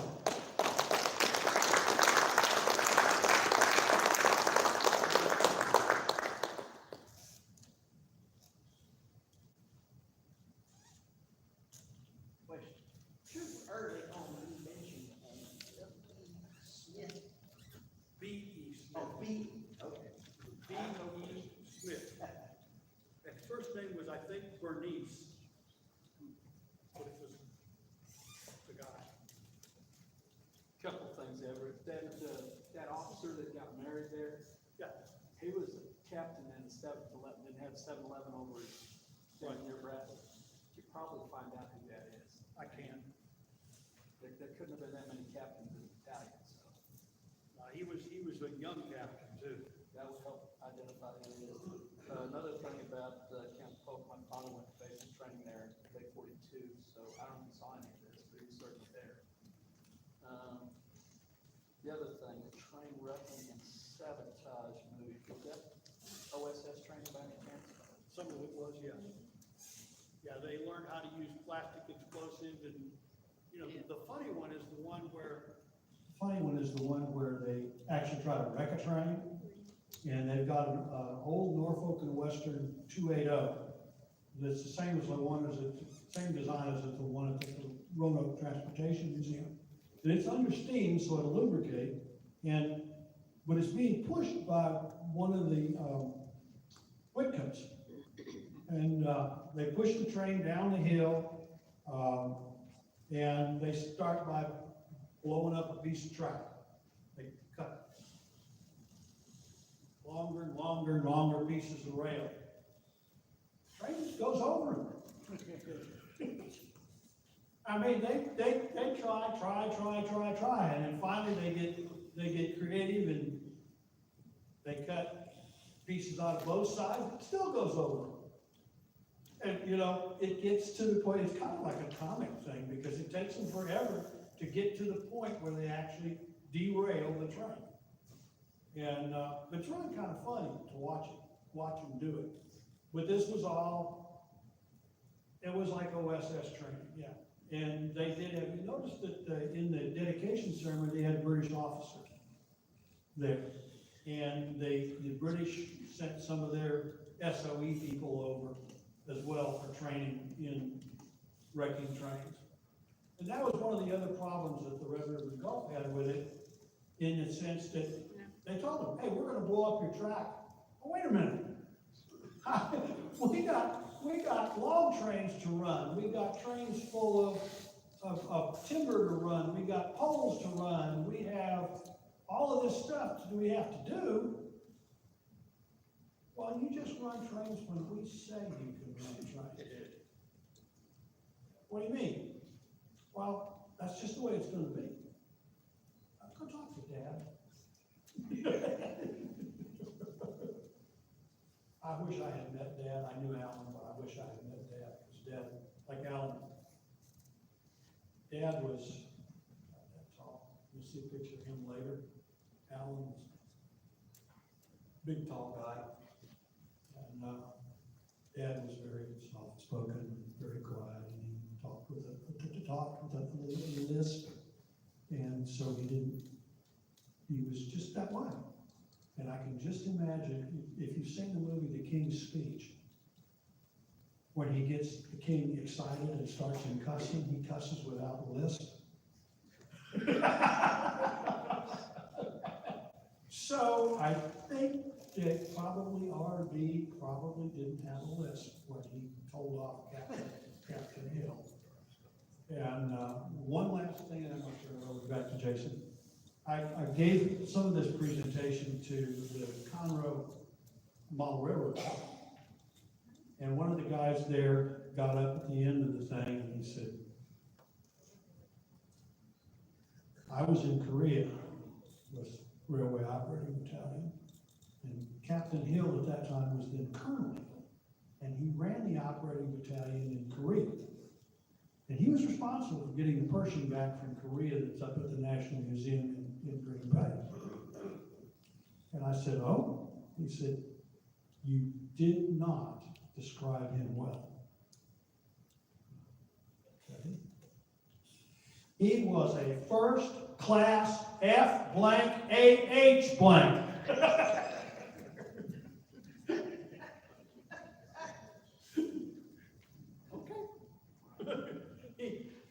He was not pleased. Thank you all very much. I really appreciate that. We're gonna take a short break here, but visit a minute, ground, need to use facilities, across the hall right out here. It's about 5 minutes or so away. We'll start on the next presentation.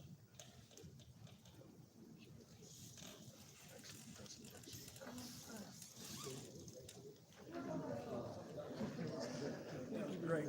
I want to get one of those.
a whole lot, probably didn't know a whole lot about it. Well, no, I didn't know until I started getting it. I see something good about it. I see something where I can't find something. I find a place where I can't find anything.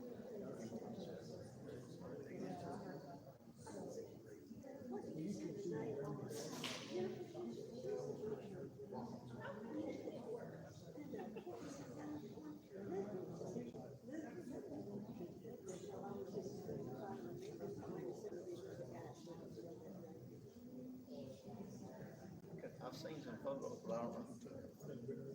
Favorite photo, say, it was part of. Oh, yeah, I know who it was, and I've seen a lot of his photos He that are brought now. his camera with him. Hadn't seen them before.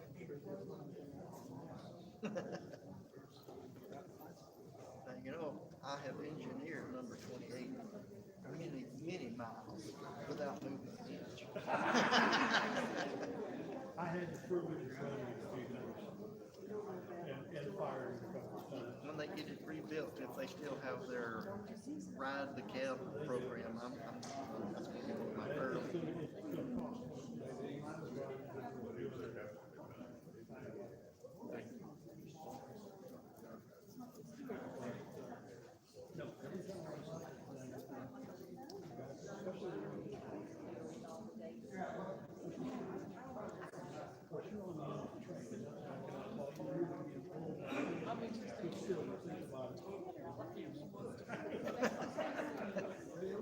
You can still see that tender swing right down there.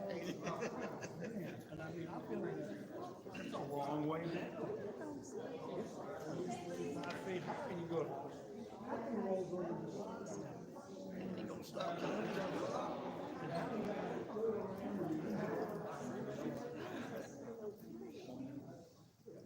Yes.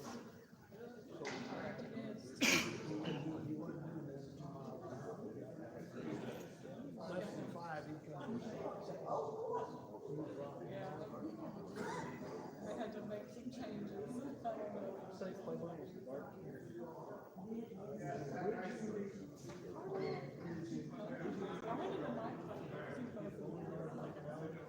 Can't evangelize.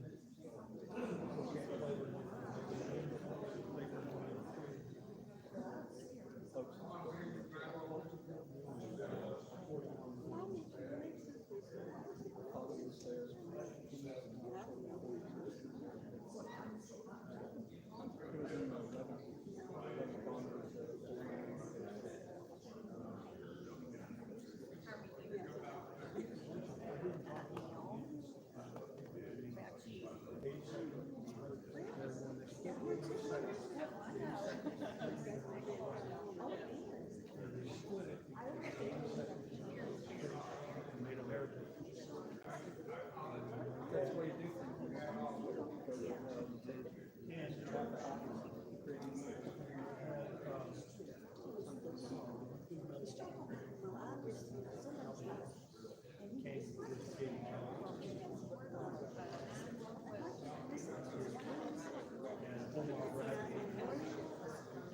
So, and, 34 feet, 15, that was an open can. But one of the guys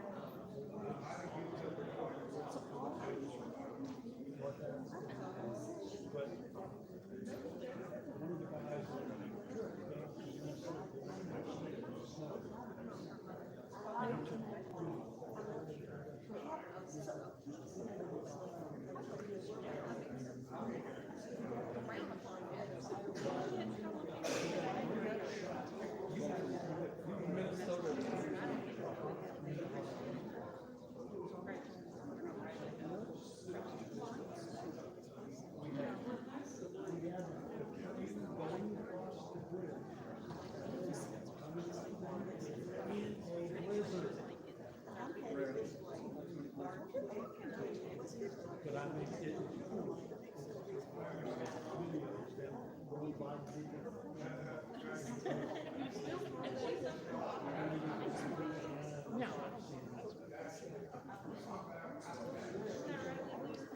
that time?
Hit the roof.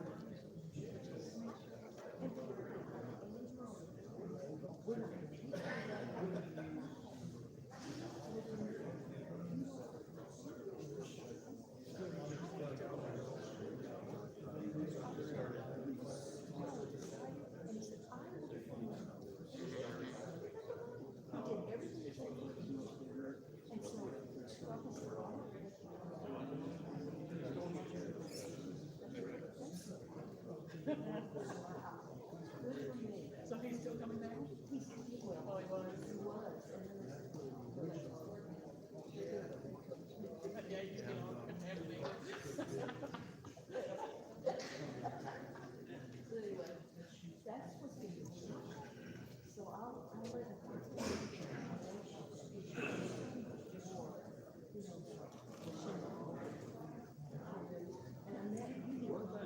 Good friendship.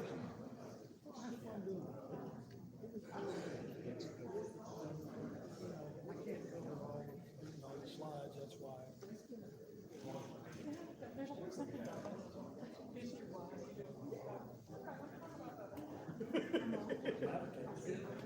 Roll through it. I got done, I think, in a reasonable hour. Oh, yeah.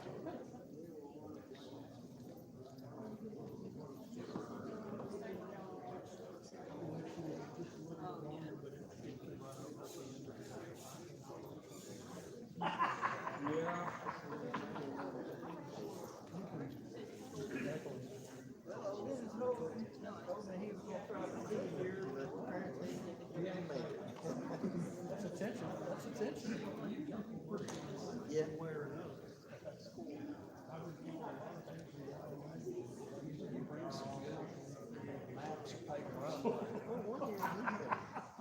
I learned a lot of Well, you hear that? I've got a picture of all of them. I haven't had time to do anything with it. Actually, if I could take individual pictures of it, because I figured you would show you.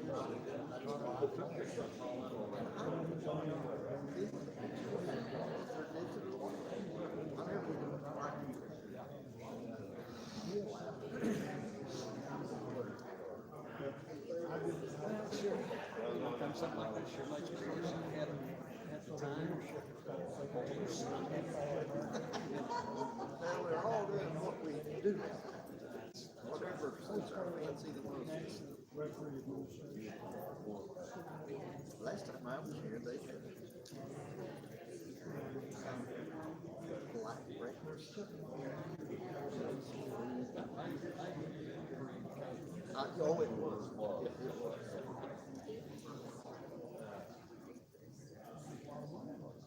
So I didn't. I read it for lunch. Was could have ran down to the donut store, but like I said, I thought there was a few things here, but people say how long the ER in Greenville last night. I didn't get home until 1:30, closer to 2 when I got to bed. Yeah. She was having pain in her arm, her shoulder and elbow.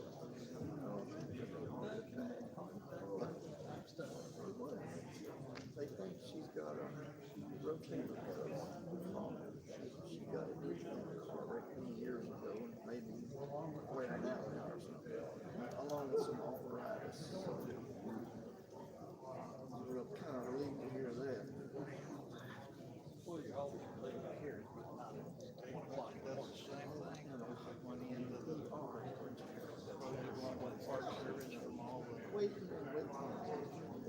Hunting license. When she finally get out of the lobby and into her room, things go a good bit. Quicker. It will. Still getting back there. You got all these other things, some of which are good, some of which are body. It's just bad. Two of the patients got mad and just walked out. Had to have a little police escort. In or back in or back out? No. I think one of them decided he didn't want to come back in after he got out. They wouldn't let that happen. One of daddy was there, his mother, he won't go. He said, no, baby. He stayed at some place called the Keyhole, somewhere around Greenville. Frankly, it's a big place for no reason. So they think 3 people dead there in recent history, what I got from the jiu-jitsu.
He's ready to go, we need to be ready to go.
Are we getting another?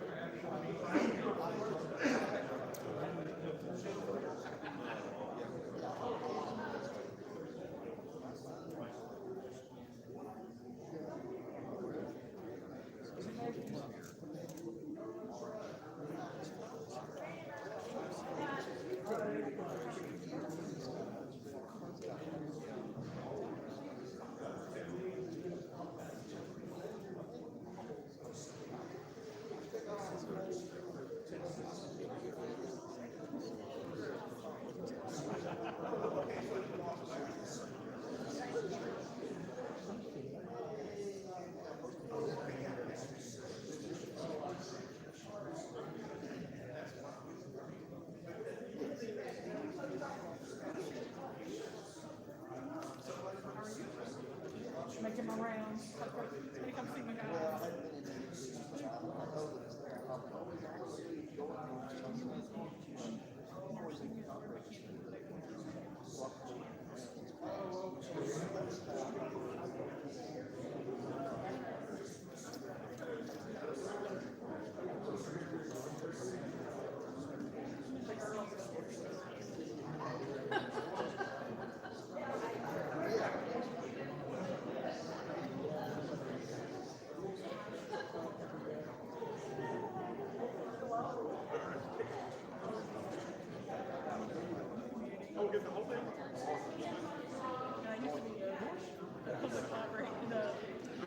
Public library,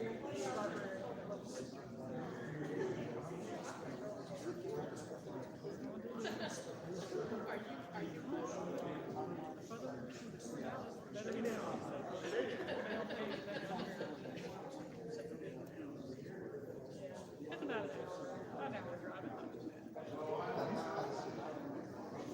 That gas going up, it hurts.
All right, we'll get started back here, stay on track.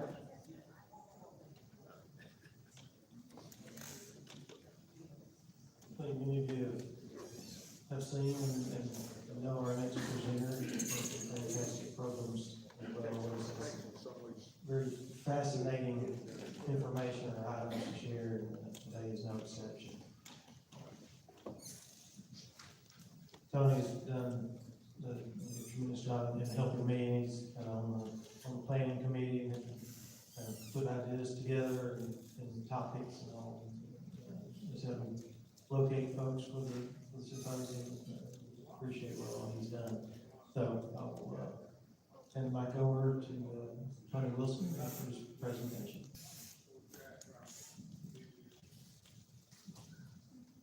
Hi, folks. Good to see all of you again. I missed last year, and so it's always like a reunion.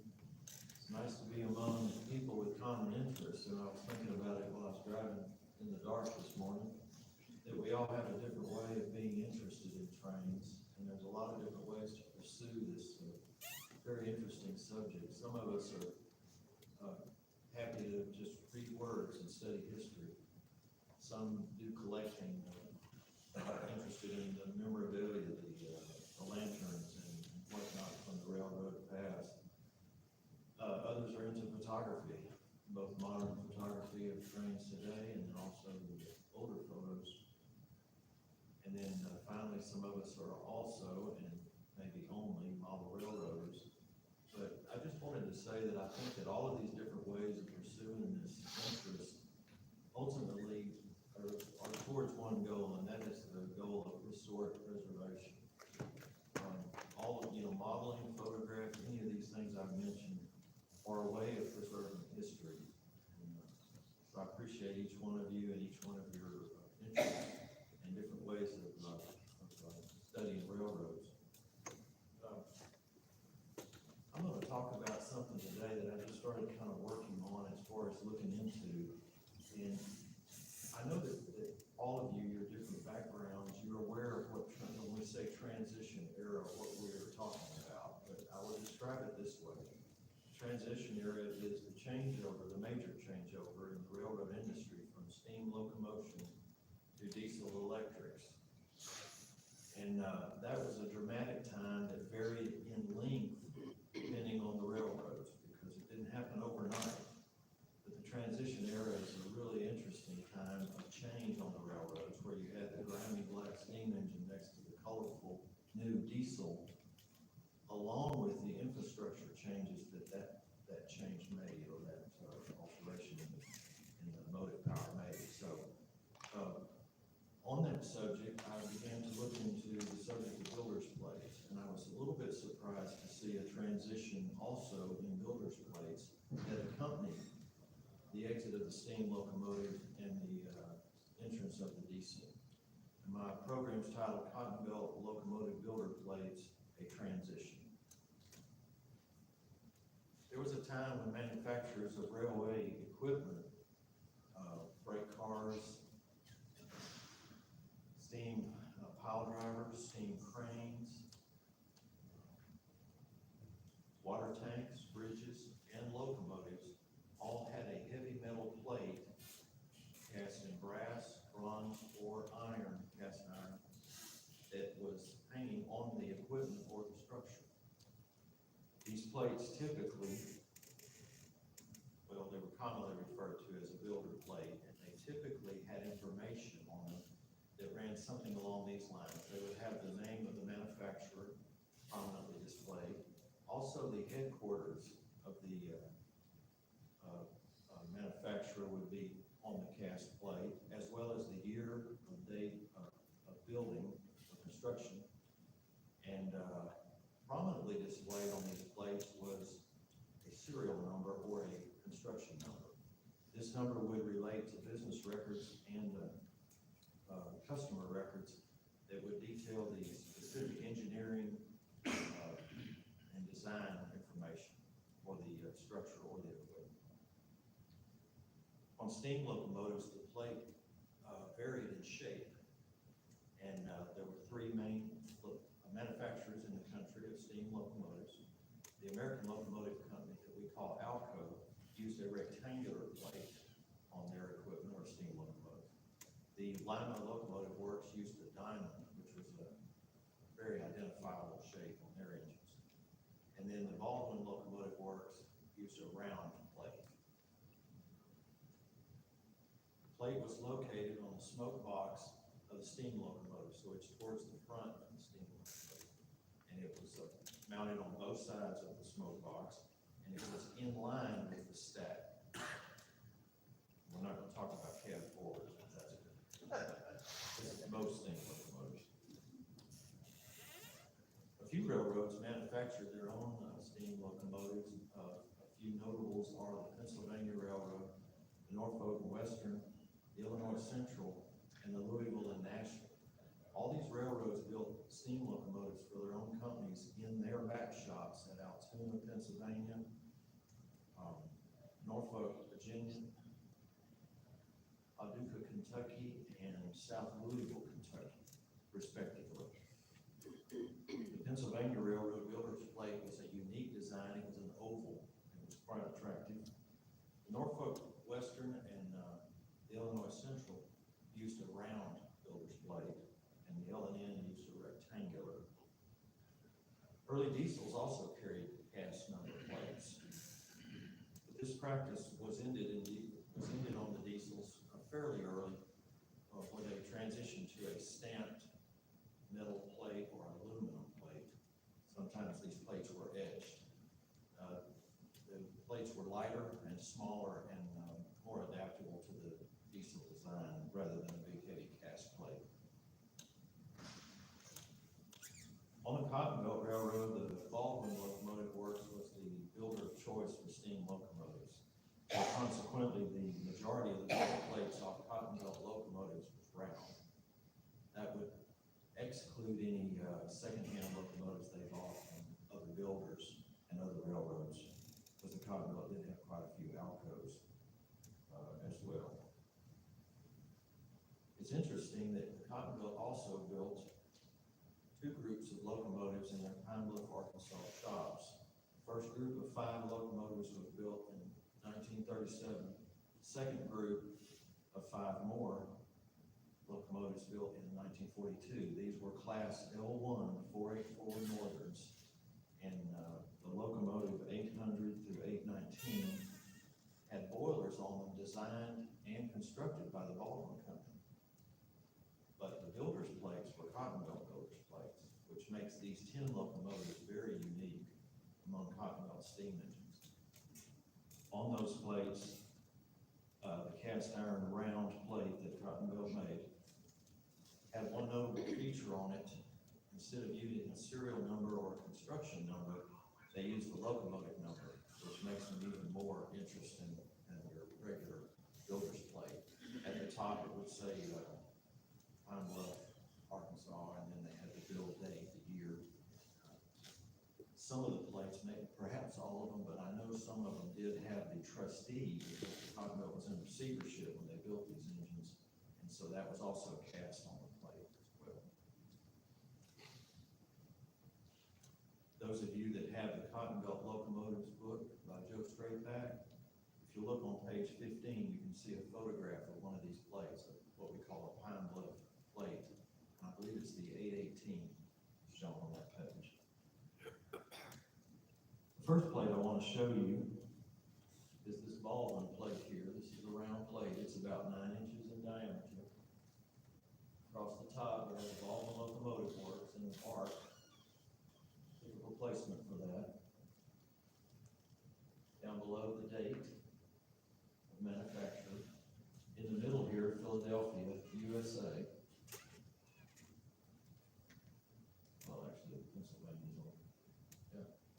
Philadelphia, Pennsylvania, USA under here. And in the middle, as I said, prominently displayed is the serial number for this locomotive. So if you have Baldwin records, you take this number, look through the Baldwin list, and it will tell you the company it was built for and the number of the engine. Which is how we found this. This is off of Cottonville 563.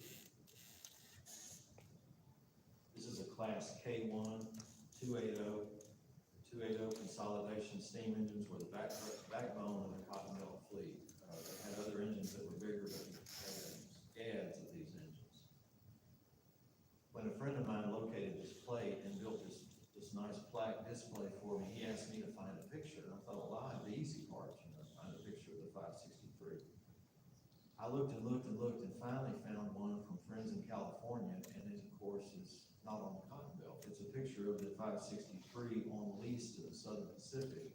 So this photograph here is taken actually in El Paso while that engine was on lease to the Southern Pacific on an El Paso southwestern trackage out there historically. Typical to most projects like this, when you're looking for that special piece of the puzzle to make it, to kind of finish it up, once the project was completed and the picture was mounted, I found the picture of the 563 on the Cotton Belt and in service. And that was years after this was done, and it'll probably be years before I get it changed out. But I am going to change that sometime.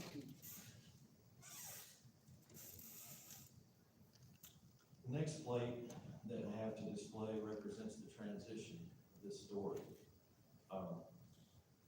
This is Baldwin Builder plate off of one of Cottonville's early diesels, the number 1013, which is a Baldwin VO 1000 switch engine. The BLW emblem is in round up here at the top. Baldwin Locomotive Works, and then the serial number, as we discussed before. Baldwin had a relationship with Westinghouse. This was because the diesel was a diesel electric, so they needed technology from someone who knew electronics. Westinghouse was their partner in building diesel electrics. So underneath the serial number said Baldwin Westinghouse, and then Philadelphia, U.S., and in June 1945, build date for the 1013. The photo that I have here is through the aid of Joe Strayback. This is a picture taken in Paragould, Arkansas of the 1013 on a local. The photographer's name was Steve Patterson. He was an employee of the Cottonville at the time. And once I got this photo, Mark McCarty, my friend sitting up here, he helped restore it to the fine condition that you see here for the display. The locomotive, as I said, was delivered in 1945, and the original work assignment for the 1013 was the Tyler Yard switcher. And at the Tyler Yard, it joined a sister engine number 1010, so they had two VOs once this engine was delivered. Now, these were the initial assignments. Like typical of all railroad decisions, it got changed, and these engines ended up everywhere. Thus, you got a picture of the 1013 in Arkansas instead of That's not a standing order there.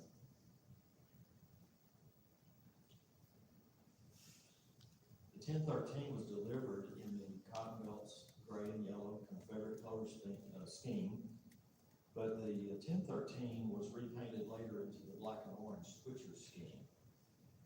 And thankfully, whoever rescued this builder's plate from the scrapyard in St. Louis had the presence of mind to leave the plate unchanged. So the orange that you see on this plate is the orange off the black and orange switcher scheme. And it thus makes it a very heavy but accurate color chip for that paint scheme. For any of you want to build a model of it, and take a picture.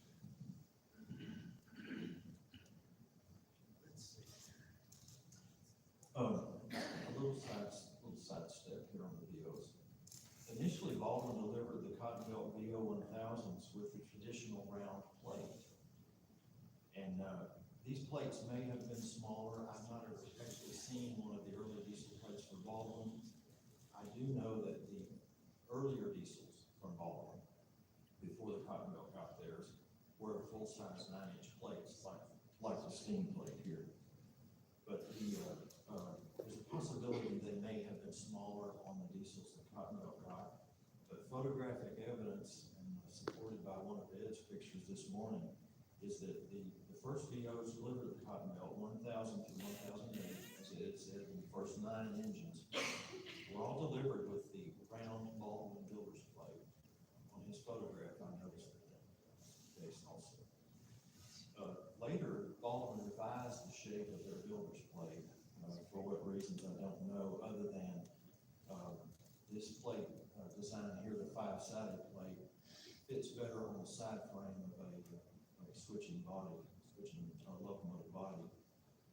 The number 1009 was the first Baldwin switcher delivered to the Cotton Belt with the new builder's plate, the 5-sided plate. And coincidentally, the 1009 was also the first Baldwin delivered switch engine in the gray and yellow color.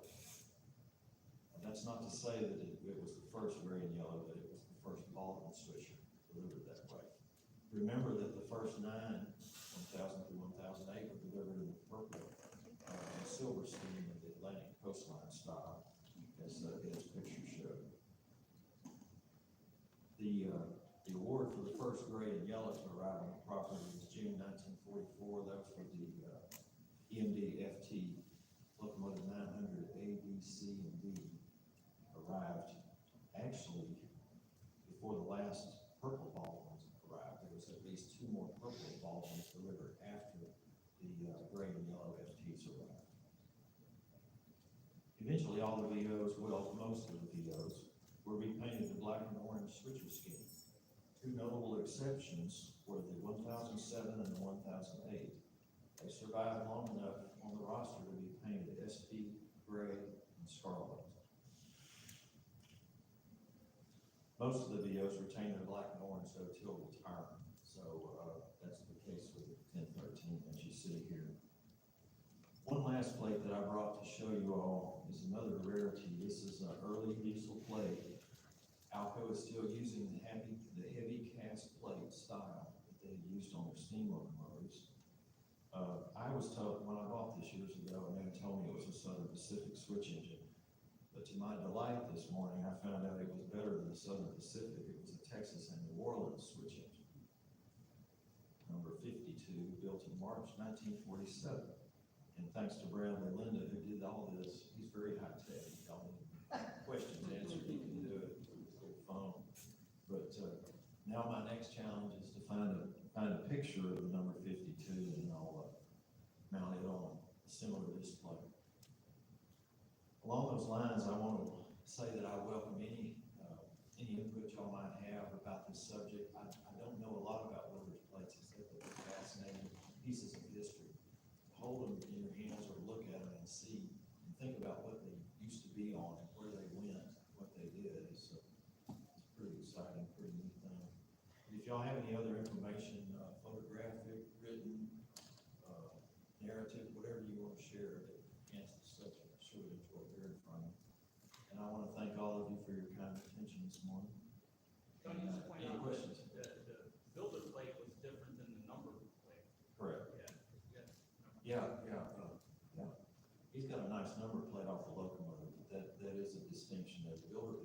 was something else. The number plates are a lot snazzier, they're fancy.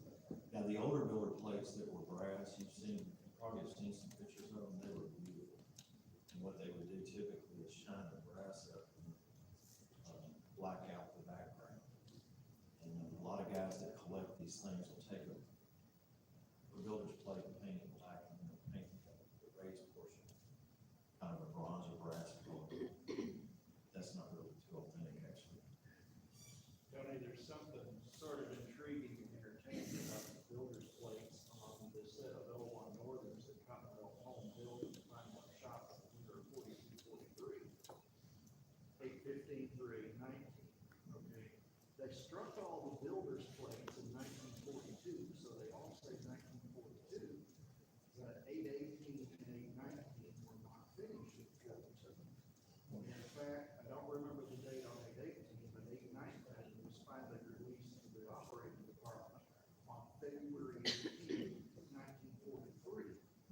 And so if you look at the builder's plate on it, it says 1942. In fact, if you're interested, years ago, the Historical Society had some cast brass copies made, and I've got one of them on display back there on my table. If you're interested in seeing one of the late model L1 builder plates. Yeah, I saw that a while ago. It's not the original, it's a copy. Right. I remember when we did that, and I got a copy that Jen saw, I couldn't afford the builder's plate, I wish I could. I know where there is one though, so keep an eye on it. Here, this is the one. Folks, I'll conclude if y'all don't have any further questions, but I've got these set up on the table back there so you can see them up close. Thank you for your time.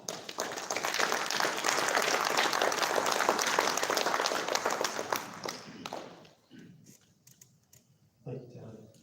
Appreciate that very much. Can we leave these up here for people to look at for a bit? Okay. Yeah. If you want to see a close-up of these, do that one bit. We're going to be going to lunch in just a few minutes, but before we do that, I want to take just a moment and recognize someone who is very special to me.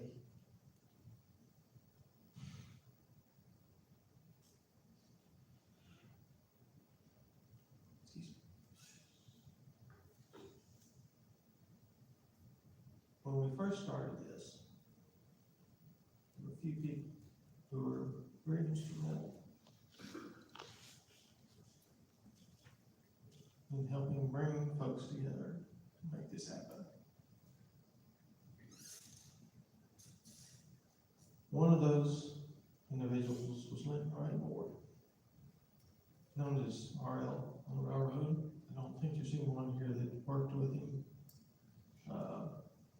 If someone did, I would be glad to know it. On January 1st this year, we lost him.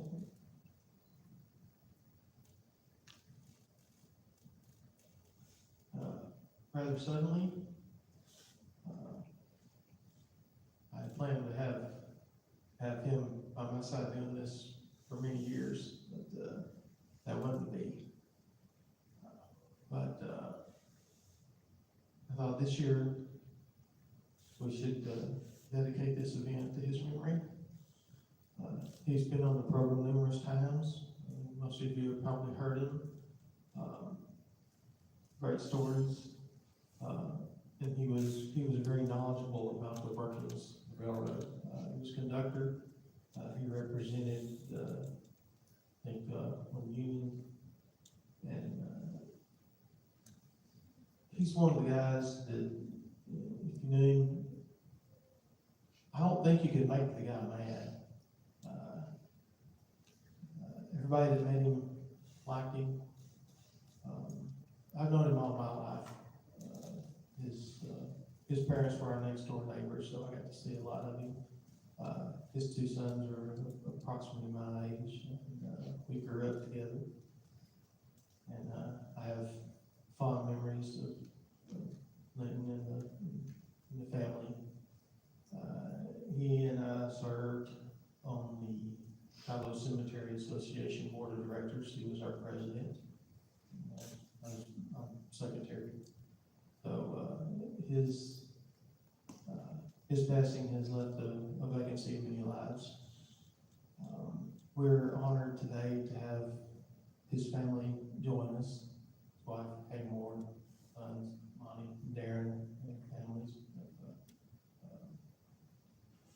Rachel, and, Skylar, Lulu, and Grace. We thank you for coming out today and allowing us to recognize him and his contributions to the symposium, and, you know, he touched many lives, and we'll miss him. We appreciate what he's done for us over the years, and we appreciate y'all's support and coming out, and if there's anything we can do to help support you in this, we will certainly do that. If anyone has anything to say, would you do that?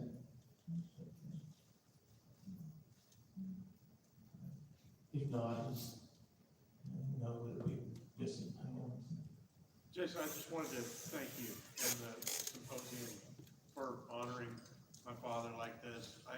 This was a big event every year for him, and I know that he was involved on it more than just the day.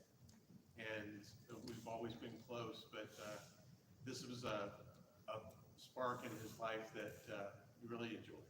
So thank you again for honoring him in this way. Thank you, Darren. Appreciate it. And it's our honor to do that. All right. Well, I believe they are set up for us for lunch. So we will have that, it is buffet style.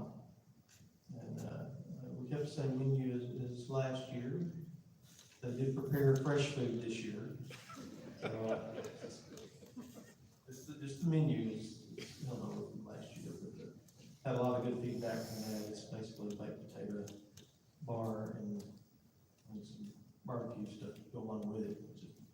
Just pile that on. Don't be bashful on that. When we get done, we'll reconvene